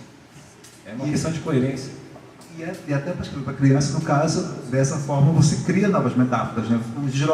Cria novos deslocamentos para tratar dessas coisas, né? É lá que você pega o leitor, de qualquer maneira, moral e mesmo do ponto de vista. Você tem que falar com as crianças, cara. Por mais tolo que isso pareça, por mais babaca, infantil, né? Por mais repetitivo que isso pareça, a gente tem que procurar. Os leitores acontecem, a gente se torna leitor muito cedo, por exemplo. É muito raro um leitor tardio. E a gente perde muita molecada nessa hora. Embora eu acho que o computador tenha ajudado a retomar a molecada. Quando a internet entrou de fato na vida das pessoas, né, que a gente começou a usar como meio de comunicação plenamente, a coisa de 5, 6 anos atrás, né, muita gente dizia, não, a literatura vai acabar, a escrita vai acabar, a leitura vai acabar, que nada, nunca tanta gente que jamais leu tem lido, porque vai ao computador, e nunca tanta gente que jamais escreveu tem escrito, porque manda e-mails, descobre que é mais barato, que é legal, e aí o cara começa a desenvolver um raciocínio, aí tem o Facebook, aí o cara começa a dar opinião. É muito interessante tudo isso que está acontecendo. Eu não acho que acabou, esse é um processo, é uma mudança de plataforma, da forma da gente se expressar, mas ela é muito inclusiva. Quando a gente escreve, voltando até com a história dos 12 anos de idade, a gente, de certa forma, elabora, né? Falando é outra coisa. Quando você escreve, você precisa dar alguma ordem, dar algum sentido. A coisa mais... Eu não acho que a ditadura, assim, foi tão terrível no Brasil. Mas a pior coisa que a ditadura fez no Brasil foi interromper esse processo de discussão e crítica dentro da sala de aula. E até hoje não foi retomado. A escola ainda é um ambiente boçal, excetuando-se algumas universidades públicas brasileiras e algumas pouquíssimas particulares, pouquíssimas. Você tem na escola um ambiente tolo, reacionário, que não serve para nada, não é um ambiente de debates, né? Não é um ambiente de discussão. E a escola pública para moleque, então, é terrível, terrível. Porque assim, o sujeito é capaz de sair de casa, tropeçar em 4 cadáveres, chega na escola e vai ter uma aula sobre flores. Uma coisa linda que eu vi uma vez, só um minutinho, por não?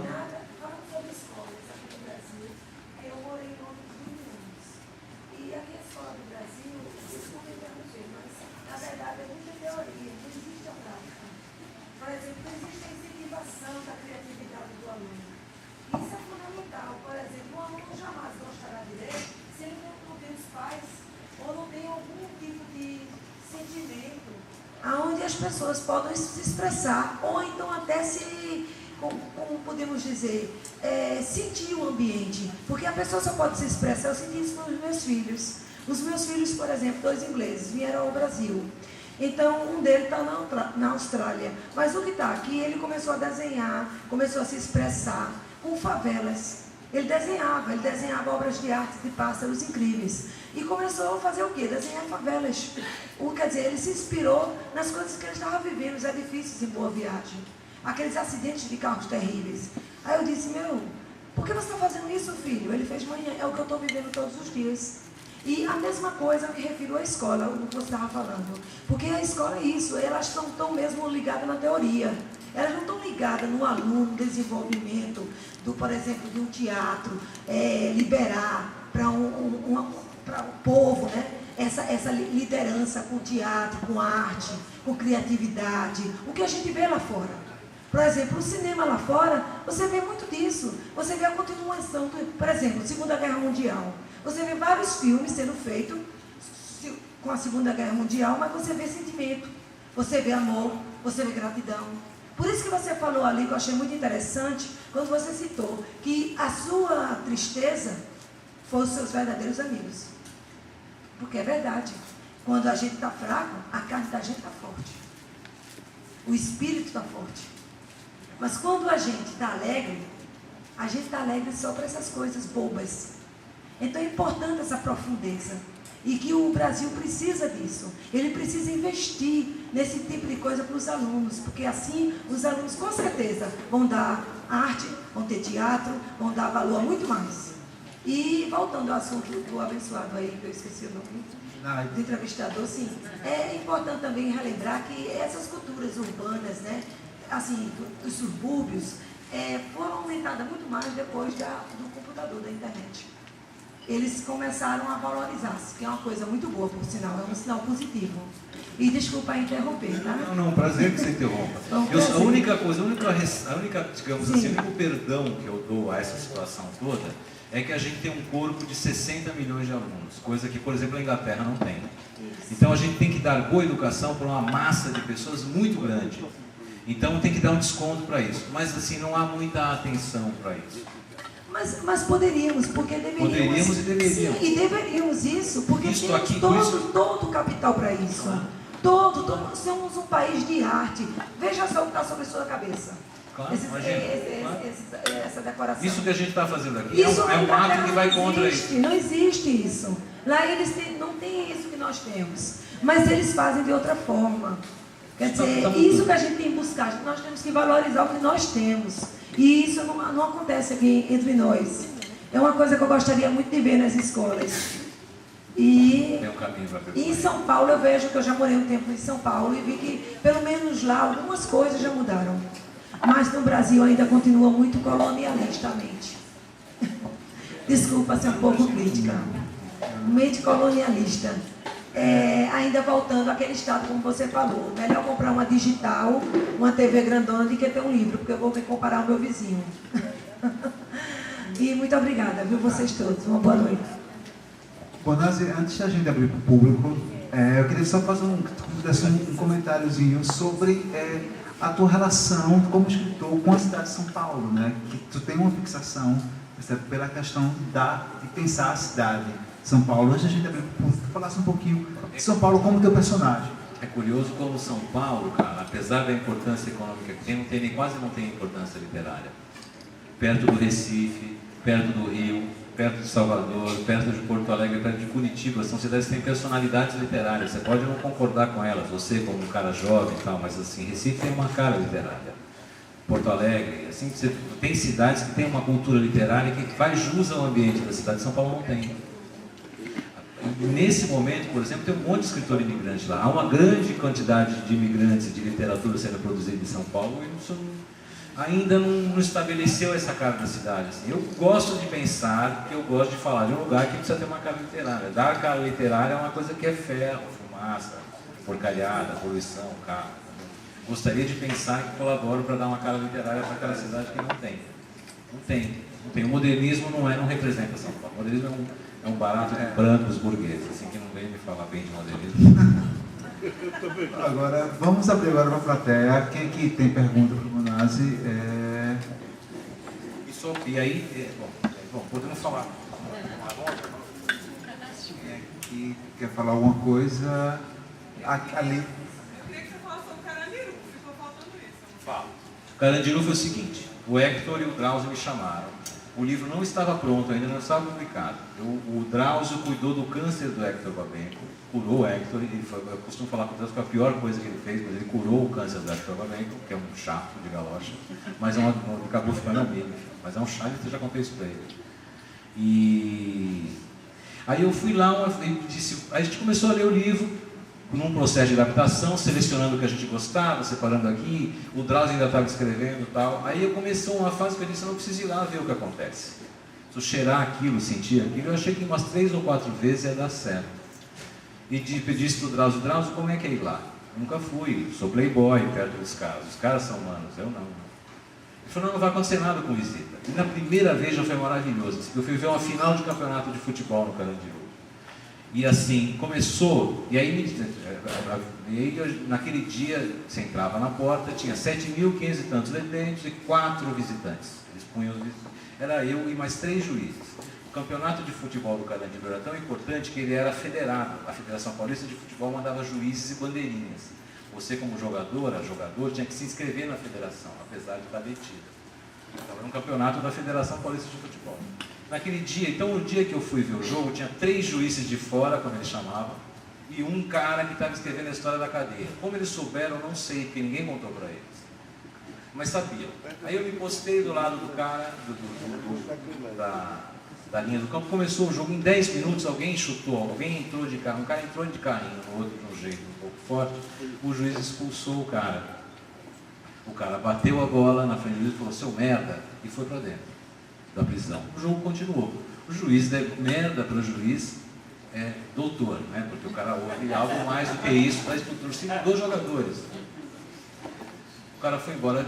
3 segundos depois, esse cara volta chorando, desesperado, e para do lado do agente penitenciário que estava comigo e diz, Valdemar, estão querendo me fazer pelo que eu fiz com o cara.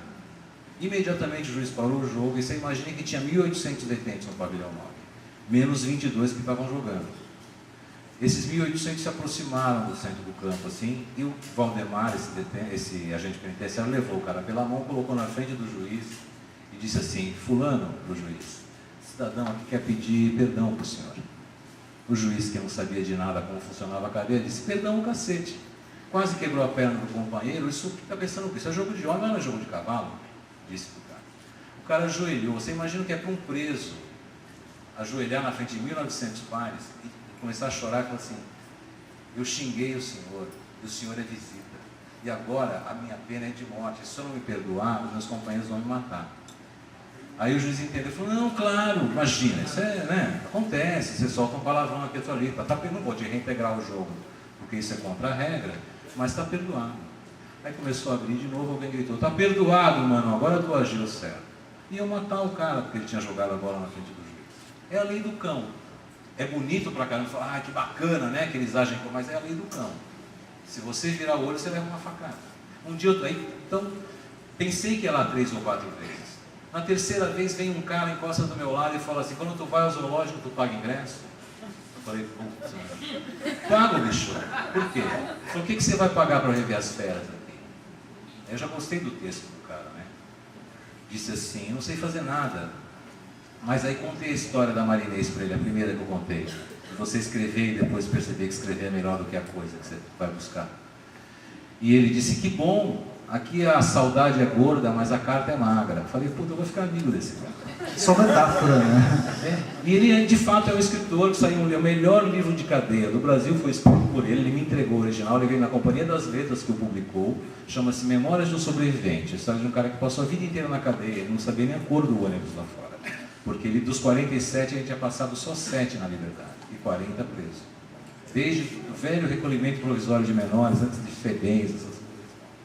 Esse cara chama-se Luiz Alberto Mendes, tem esse livro, Quem Gosta de Cadeia. Este é o melhor livro que eu já li na minha vida.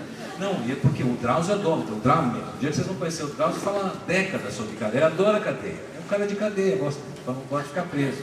Mas ele conta histórias assim, esse é o melhor, chama Hora do Sobrevivente.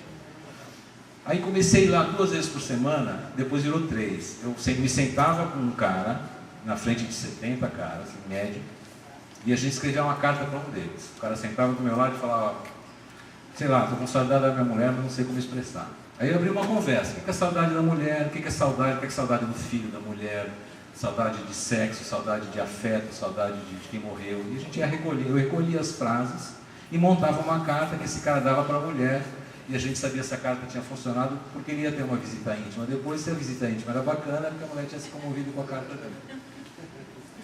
E tinha coisas do tipo assim, me lembro que uma vez um cara disse isso, quero falar com a minha mulher, mas não sei como, tenho saudade. Aí alguém perguntou assim, mas você não sonha com ela? E o cara disse assim, sonhei com a vizinha. E o outro falou assim, então tira a vizinha do sonho, mete tua mulher, cara, vamos escrever esse sonho. A gente escreveu um sonho para a mulher desse cara que ele teve com a vizinha. E aí deu tudo certo, porque não importava quem era. O importante é que aquele conjunto, aquele sonho significava que ele tinha muita falta de alguém, ele tipo, trocou o nome. E fiz muito sucesso. Um dia eu estava lá escrevendo uma carta de amor dessas, e os caras, você vê como essa é a maravilha do meu trabalho. Estamos escrevendo uma carta de amor, alguém diz, precisamos resolver uma parada, hein? Aí o cara vem me dá a chave, me tranca na série e diz assim, a gente já vai resolver uma parada e já volta. Saem 70 caras de uma vez, eu fico trancado lá dentro esperando os caras. Barulhada, volta, todo mundo continuando escrevendo a carta de amor. final do dia, 4 horas, eles são trancados, o Drauzio me chama, eu encontro o Drauzio para sair. Ele diz assim, você tem problema com presunto? Eu digo, não, eu sou daqueles que pega um pedaço, olha na mão, adoro gente, assim, gente morta me excita, cara. Eu paro o carro para um acidente em qualquer lugar. Já criei problema para mim. Fico lá, depois não durmo, acordo, grito, aquelas porcarias. Mas assim, aí me levou na morgue, no IML do Carandiru, que eles tinham lá, tinha um cara com 37 facas diferentes espetadas. Cada cara que estava lá na minha sala, espetou uma faca e deixava, porque você tinha que assinar a morte. Não era, era todo mundo que cravava o seu punhal e deixava. Então tinha um corpo com 37 facas diferentes espetadas. Parecia um trabalho de macumba. Eram os mesmos caras que tinham voltado depois, a gente continuou uma carta de amor, entendeu? A hora que eu entendi o que tinha acontecido, o cara me deu eu fiquei com a perna tão mole, cara. Foi muito difícil voltar depois desse dia. Encarar aqueles caras e não cobrar deles, porque não vou cobrar de assassino que eles mataram, não era meu papel lá dentro. Coisas assim, entendeu? Então o teu trabalho, a primeiríssima vez que eu fui, eu cometi a burrice de ir na muralha, em cima da muralha. A prisão era cercada por uma muralha gigantesca e que tinha uma passagenzinha onde andavam os PMs. Toda noite o PM vai com o capacete, bate assim e fala: putada, a mulher de vocês está dando para todo mundo em casa. Aí o cara sai da cela e 4.000 caras saem na janela. Filha da puta, era assim. E eu, sem saber, cheguei da Alemanha todo pimpão e tinha comprado uma capa amarela. Pus a capa amarela, que estava chovendo, e fui com um PM em cima da muralha. Bicho. A coisa mais simpática que eu ouvi, e aí, vai comer o coxinha, filha da puta de amarelo. E eu passei 7 quilômetros da muralha sendo xingado por 7.000 caras diferentes. Isso é uma experiência fascinante. Eu nunca fui modelo, nunca tive a veleidade de me exibir. E tive a sensação de que se exibia muito ruim naquele dia. Coisas, né? O Cazuza é a mesma coisa. Você entra em contato com gente, com questões assim. É um trabalho muito bacana por o Lula também. É um trabalho que me coloca em lugares que eu tenho que aprender profundamente coisas. Estou fazendo um seriado na Globo chamado Força Tarefa. Eu fiz um curso de perito criminal. Eu sou um perito criminal. É bacana isso, entendeu? Dá até medo. Mas é. E essa cena de caminhar com as capas amarelas por esses caras xingando, e a cena de escrever cartas para alguém que não sabe dizer e depois o cara está matando, é extremamente literário, né? Eu quero ter uma literatura cuja... E a cadeia ainda é um lugar onde se escreve muito, porque é o único meio de comunicação que o cara tem é a carta, porque por uma burrice do sistema penitenciário brasileiro não se deixa a internet entrar. Porque dizem que os caras vão armar rebelião, fazer sacanagem com a internet. Há formas de controlar o uso da rede. Isso é preguiça da administração penitenciária e um desejo que aqueles caras fiquem lá e não enchem um saco, não cria problema e tal. Mas o fato é que a carta, portanto, ainda é um meio de comunicação muito importante. Então o cara escreve, o cara tem texto. Tanto que esse cara não tinha escrito nada, Luiz. E como ele relatou a experiência dele de estar lá há 40 anos. E o livro é maravilhoso. Começa com ele dormia na casa do cachorro. O pai dele punha de castigo a noite inteira na casa do cachorro. E começa com essa cena ali. É maravilhoso. Então só tem prisão no livro, cara. Desde que ele nasceu, ele foi preso. E ele tem essa consciência, cara. Sabe? Um cara que tem o corpo todo marcado, o cara que passou a vida na cadeia lutando para se defender.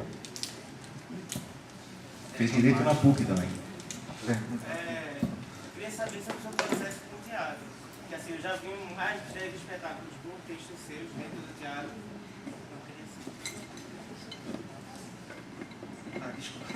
Queria saber sobre o seu processo com o teatro, porque no caso eu vi uns 10 espetáculos que têm seus textos, inclusive com o processo com o Tó e também com Sibeli Forjaz, me aparenta que o texto está sempre em transformação junto com o processo criativo da companhia. Então assim, eu queria saber um pouco sobre isso, se isso é real, se existe uma transformação, se o texto antes está pré-estabelecido. Então assim, primeira coisa assim, se você faz, a gente vai fazer um texto meu. Você faz parte de uma geração de atores, no seu caso não é bem assim, no caso entre nós não é bem assim. Se eu estivesse trabalhando com você, a gente ia mudar o texto. Se a gente vier a trabalhar, se a gente conseguisse trabalhar junto na vida da gente, eu ia mudar o texto. Agora, a parte essa da nossa relação, assim, você faz parte de uma geração de atores que não querem mais falar os textos prontos, que tem o desejo de dizer o seu próprio texto. e que sabe a importância da qualidade literária do texto e a importância da improvisação.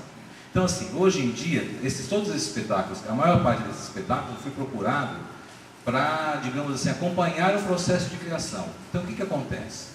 Pega 15 caras legais, tranca numa sala e dá um tema, e bota um diretor de teatro bacana como o Thor, e um cara para anotar. E aí começa a propor brincadeiras. No caso do Apocalipse, a gente leu o Apocalipse com muita atenção, e leu vários Apocalipses, outros, porque há 3 ou 4 Apocalipses chamados apócrifos. O que entrou na Bíblia é uma versão que entrou no 300, né? Tem 4 ou 5 Apocalipses que foram, digamos, censurados pela igreja, que não entraram no cômputo final da Bíblia. Então a gente pegou o texto, estudou todos eles e começava a dar temas para os atores. Reunia os caras, fechava a porta e dizia: hoje vocês vão me apresentar uma versão dos 4 Cavaleiros do Apocalipse. Fez, a gente anota, registra. O que fica bacana, a gente seleciona. O que não ficou bacana, a gente joga fora. Às vezes fica bacana um gesto seu, e eu anoto. Ele enfiou o dedo no nariz quando leu a Constituição. E aquilo deu para a Constituição uma ironia na sua leitura. Então a gente anota esse gesto. Ou, então você traz um gesto bom, mas um texto ruim. Então te propõe um texto. Às vezes você traz um texto ruim, mas um texto bom, mas um gesto ruim. Então te propõe um gesto para o teu texto. Então cria-se um ambiente de trabalho criativo, cara.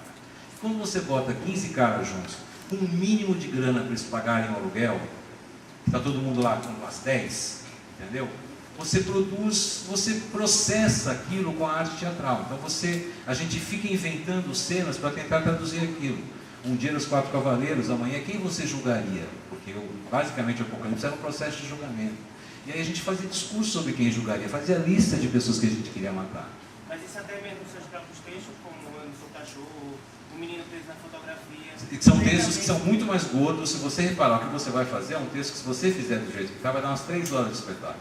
Eu te sugiro cortar 3, 4 do que tem aí. De verdade, sem nenhuma hipocrisia.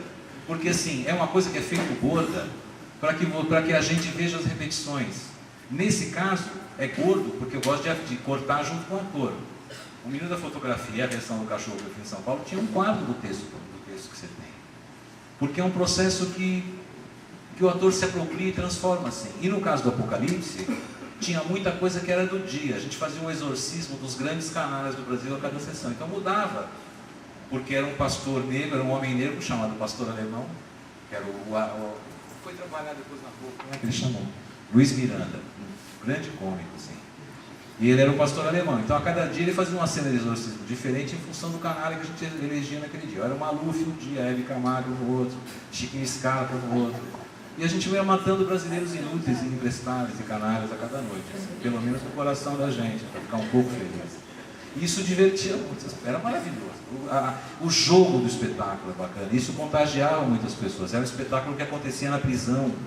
Então você já entrava no lugar, aquele lugar pesa, né? Pesa para mim, que ainda pesa para mim que vivia aquilo muito, imagina para quem nunca vai. Então, no caso do Thor, a inteligência do Thor de transferir o teatro para um espaço não convencional, é que quando você entra, você já está na cena. Um foi no hospital, o outro foi na igreja e o outro foi num presídio. Você entra nesses lugares diferentes, você se torna um espectador. Você muda o seu enquadramento. Você não vai ver uma comédia para dar risada. Você vai ver uma experiência teatral. O cara que está ali do seu lado, o cara fede, cospe em você, entendeu? Às vezes passa aquele suor nojento, né? Você vê que o ator está sujo, ele tem mau hálito, ele fala na sua orelha. Isso é uma experiência teatral que o palco italiano, isso que a gente está vendo aqui, não dá. E tudo isso, para o ator e para que você está escrevendo, é muito forte. Você está, né, pegando o cara no colarinho assim.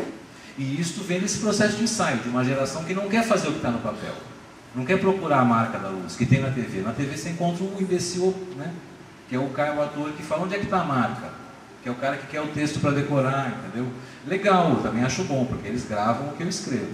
O que é bacana na Globo é que você, assim, estando lá, tendo sido contratado para fazer o que eles querem, entregando o que eles querem, eles gravam o que você escreve. Mentira, nunca tive censura nenhuma. Agora, tem que ser a indústria da salsicharia do audiovisual. Você entrega pronto, milimetrado, o cara pega aquilo. Por acaso eu conheço o diretor, mas poderia não conhecer. Eu fiz Castelo Rá-Tim-Bum também. Nunca vi o Carl Hamburger. Fiquei amigo do Cão Hambúrguer no longa do Castelo Rá-Tim-Bum, que eu fui fazer depois. Enquanto eu escrevi o Castelo Rá-Tim-Bum, eu escrevi aquele personagem chamado Morgana. Ela e Adelaide, eu escrevi aquilo. E a gente se encontrava com um monte de... Eu me encontrava com outros 10 casos, dos 10 personagens, mas quem fechava o programa era o Flávio de Souza e o diretor, Cão Hambúrguer, eu vim conhecer depois. É um processo industrial, então não tem muito espaço para improvisação mesmo. No jeito que a indústria funciona.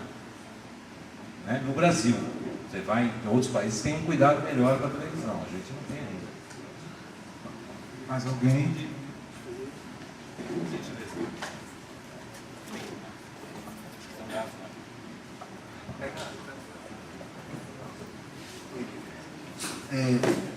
Bacana a sua história, né?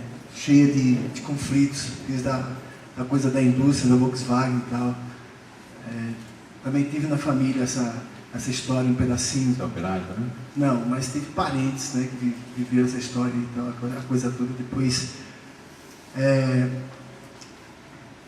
eu comparo, eu vejo a indústria, né, essa indústria que a gente fala aí, que faz esses bens materiais, com essa indústria dos bens literários que a gente se propõe a fazer, né, que os autores, os escritores se propõem a fazer. A literatura mais original, eu diria que são os emboladores, os mestres em maracatus, porque eles fazem na hora, tira de cima daquela hora e faz a literatura naquele momento, né? Essa literatura que, para mim, ela não está arraigada a nenhuma indústria. Ele tem a sua própria natureza de fazer, naquele momento, nenhum dono de publicação vai chegar para ele e falar, não, eu quero que você escreva assim. Né? Ninguém vai dizer isso para ele faz ali originalmente. Então, bom, essa é uma realidade. Agora, a realidade que a gente está inserido aqui nesse contexto é a realidade da indústria cultural mesmo. Né? Como é que você vê o seu trabalho dentro dessa realidade do Brasil que você vê hoje em dia, que a gente tem hoje em dia? Como você falou dos rappers em São Paulo, eles cantam o seu lugar. Aqui a gente tem também essa manifestação que canta o seu lugar, né? Mas a gente vê na periferia uma distorção muito grande dos valores, né? Os valores sociais estão sendo distorcidos pelas músicas que estão sendo feitas, consequência dessa pulverização da mídia, né? da multiplicação. Jesus Cristo fez a multiplicação dos peixes, né? Aqui está tendo a multiplicação dos CDs, dos DVDs e porcaria. A gente fica muito chateado de ouvir a quebra de valores na sociedade, né? Quando se fala das crianças, dos adolescentes, que eles falam as novinhas e tal.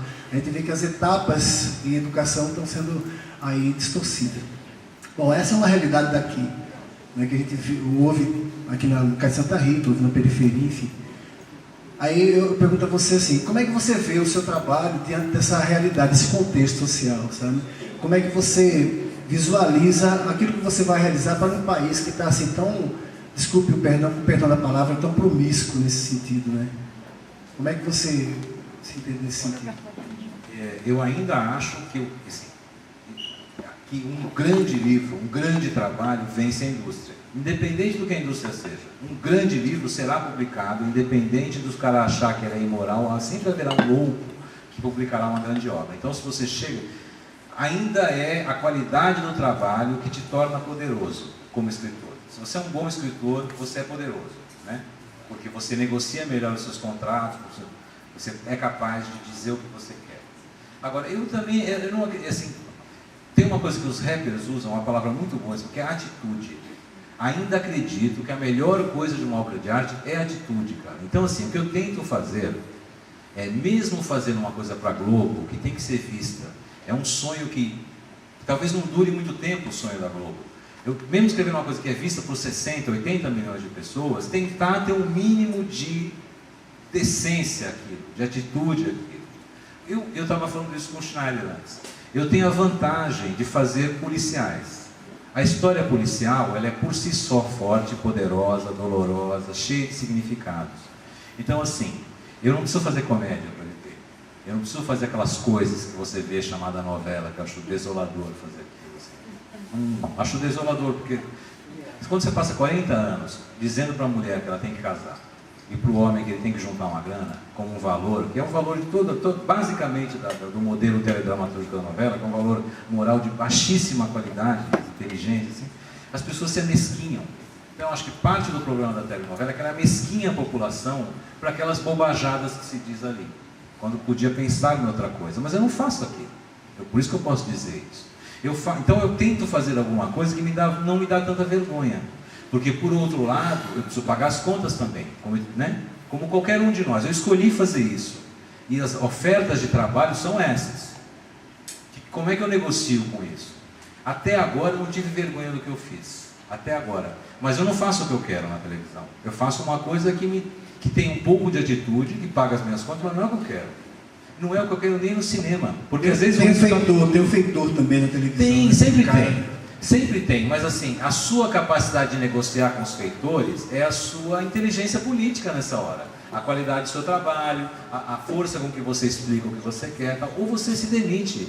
Porque também você diz não. E pronto, e vai embora, bicho. Não tem problema de dizer não. A gente diz muito pouco não.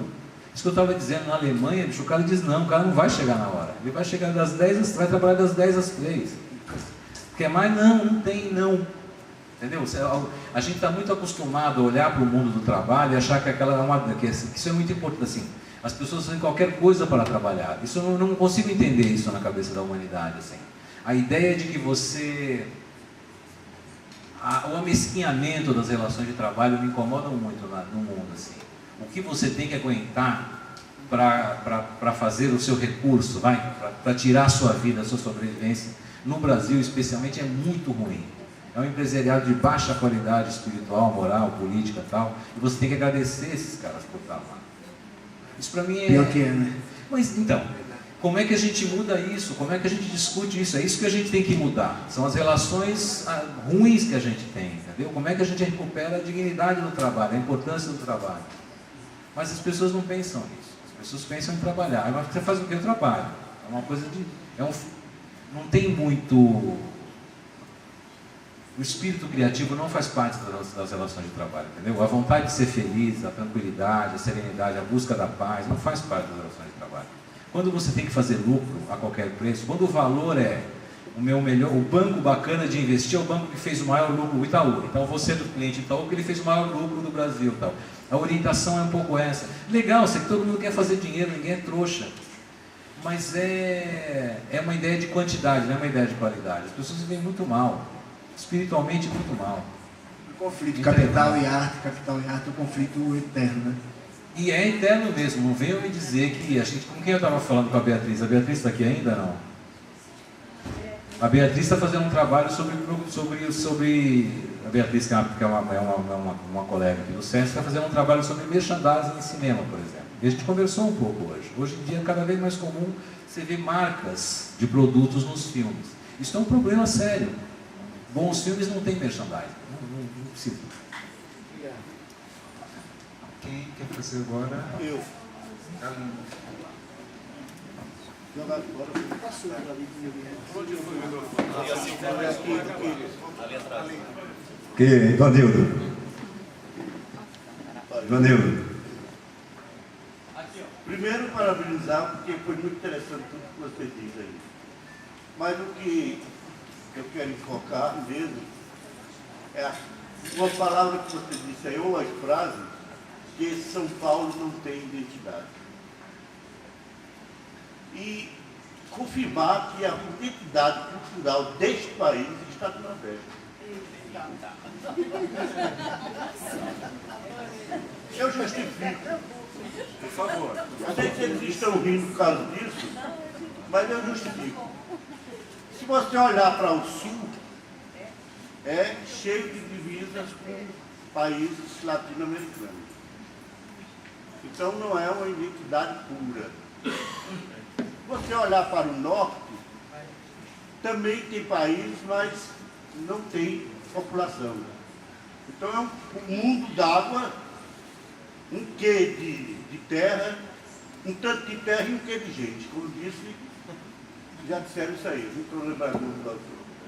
Se você olha para o centro-sul, ali estão as embaixadas, ali está o interesse econômico que você fala. E o Nordeste ficou com um país cujas fronteiras é só Brasil. Fora disso, perdeu a hegemonia econômica, foi isolado, foi desprezado. Eu sei disso, sou jornalista também. Chegar aqui o presidente da República, um ditador, qualquer coisa, liberar R$1 bilhão para o Nordeste. Ele estava vindo um problema seríssimo de seca, de que quiser.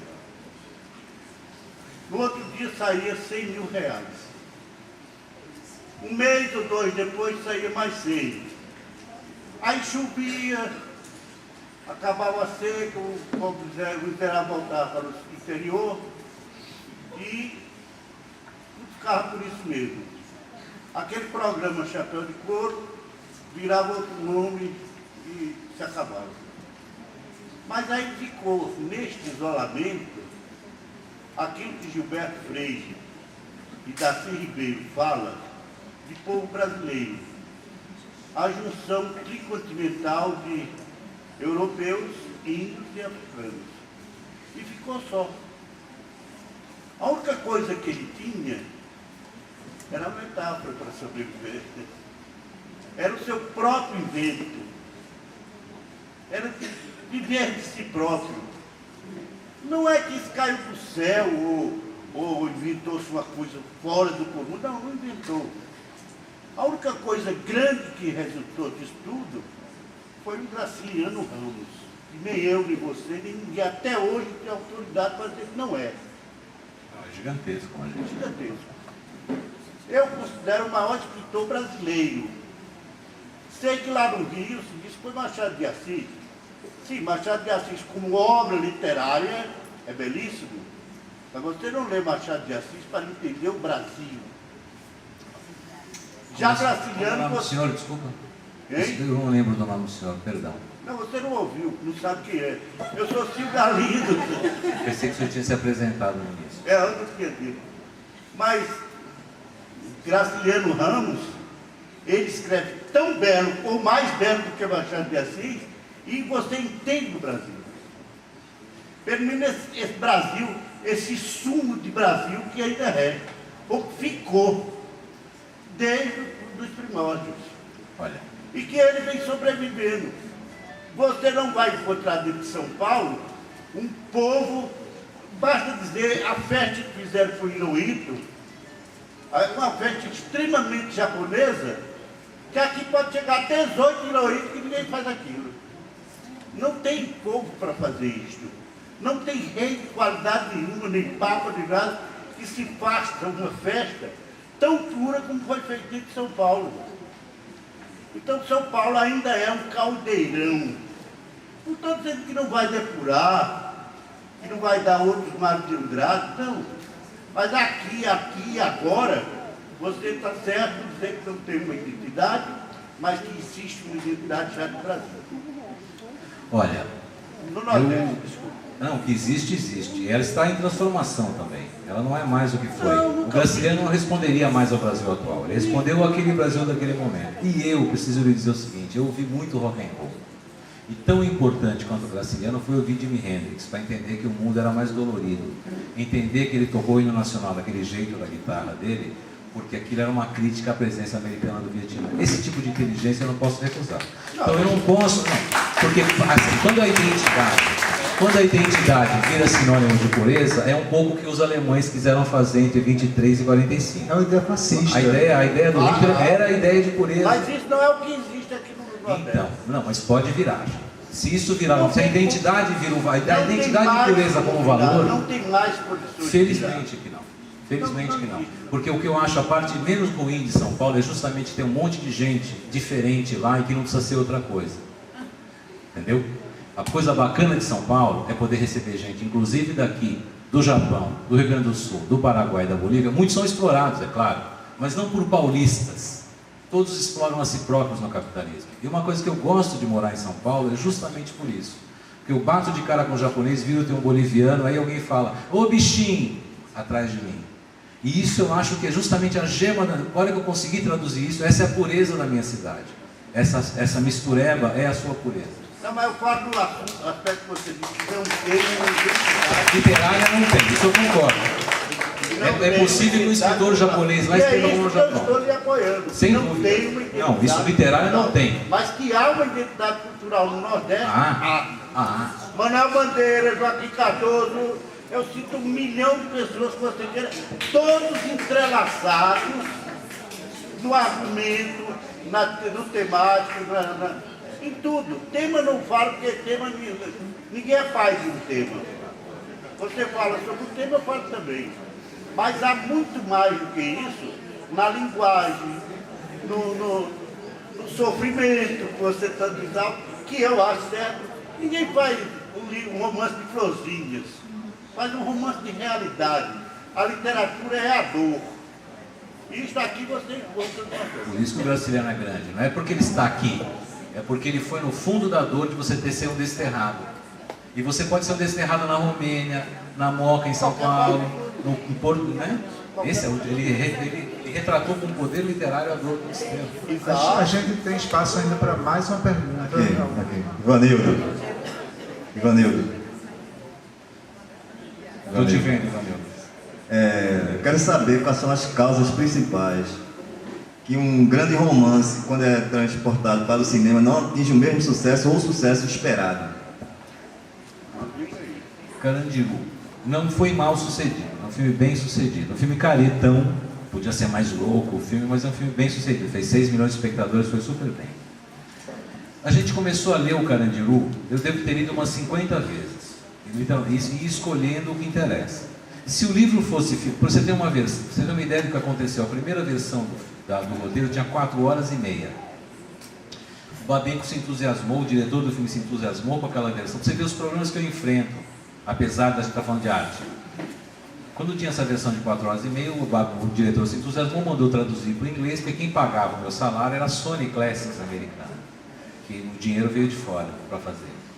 Ele mandou isso traduzido para lá. Em 15 dias baixou um cara com um sotaque assim, no Brasil, com uma malinha da Sony Classics para falar com a gente. Sentou na frente da gente e falou: a gente não vai mais financiar o filme. O Babenco falou: por quê? Porque o filme tem 4 horas e meia, porra. Eu não vou fazer 2 sessões de 4 horas e meia. Eu quero fazer 4 de 2 horas. Então cortamos o filme, jogamos metade do livro fora, com sucesso ou não. Porque você tem questões de mercado para lidar. Então, assim, de um lado, o critério é narrativo. Você tem que assim, escolher coisas que sejam as histórias mais gostosas. Mas assim, às vezes você está fazendo uma história mais gostosa e o cara diz: não, está longa, tem que cortar. Então, assim, o que depende muito assim digamos, da capacidade de luta das pessoas que estão à testa da criação. E às vezes não faz sucesso porque é bem escrito demais, aquilo não tem tradução. É complexo. Por exemplo, no Cazuza, o meu trabalho também tem uma coisa fascinante, que tem coisas que você tem que adivinhar. Por exemplo, o dia que o Cazuza recebeu o exame, que ele estava com AIDS. Naquela época, você ser aidético era um X no teu peito, né? Você sabe, não tinha coquetel, não tinha porra nenhuma. Você pegava AIDS, em 6 meses você estava acabado.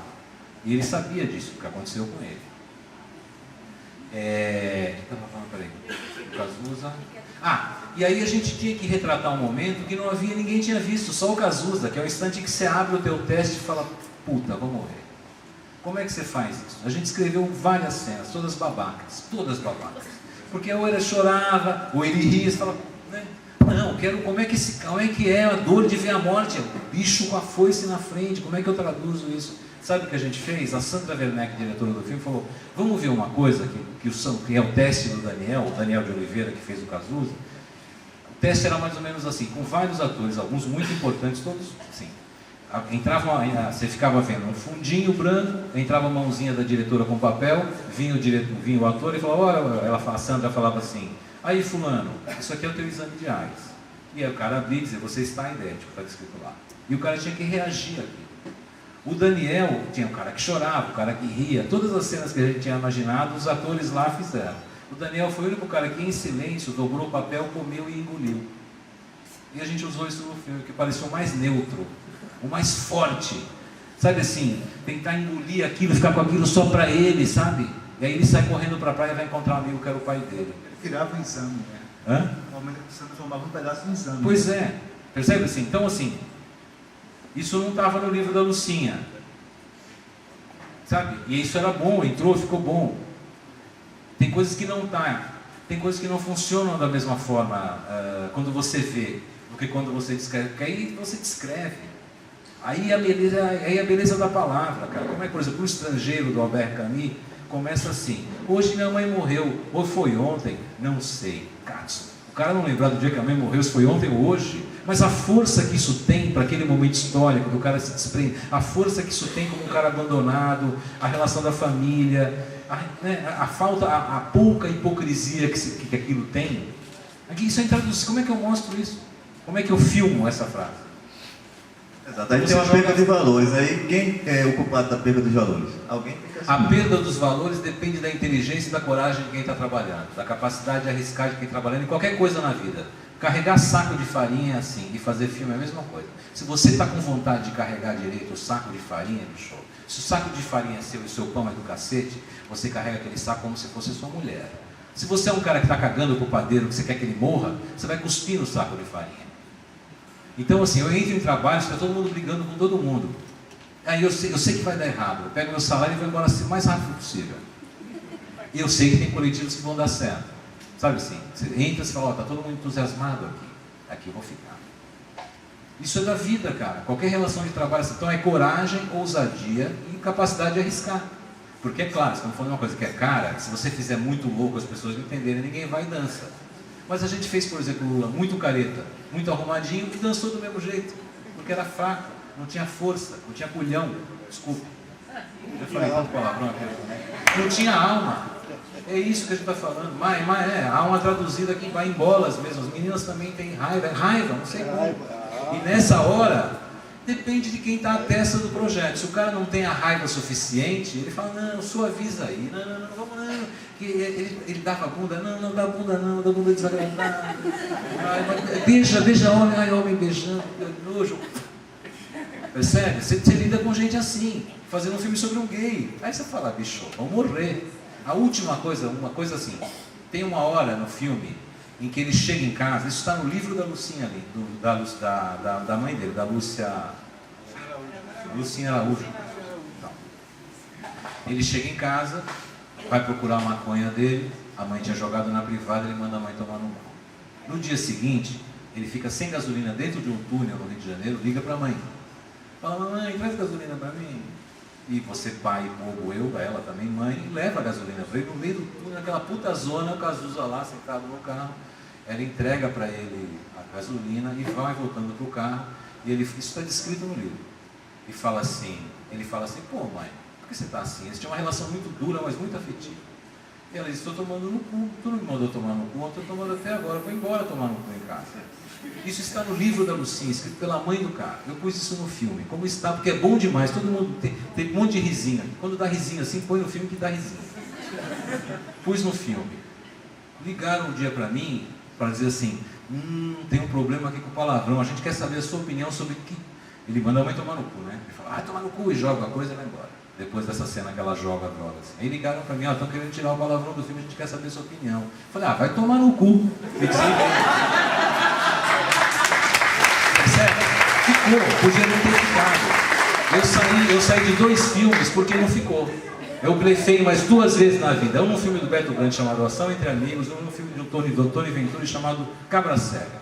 Blefei e saí. Blefei, falei o que eu achava, o cara falou, então tchau. Tchau. No caso do Cazuza falaram, legal, acho que é isso mesmo, então tem que ficar. Por incrível que pareça, o filme mais caro do que os outros divergiram, falaram, então é melhor sair. Você vai tomar no cu desse filme, eu vou sair. Aí você sai e não assina, fica agradecimentos, legal. Bom, assim, obrigado aí pela participação. Obrigado, foi um prazer. A generosidade de vocês é muito grande.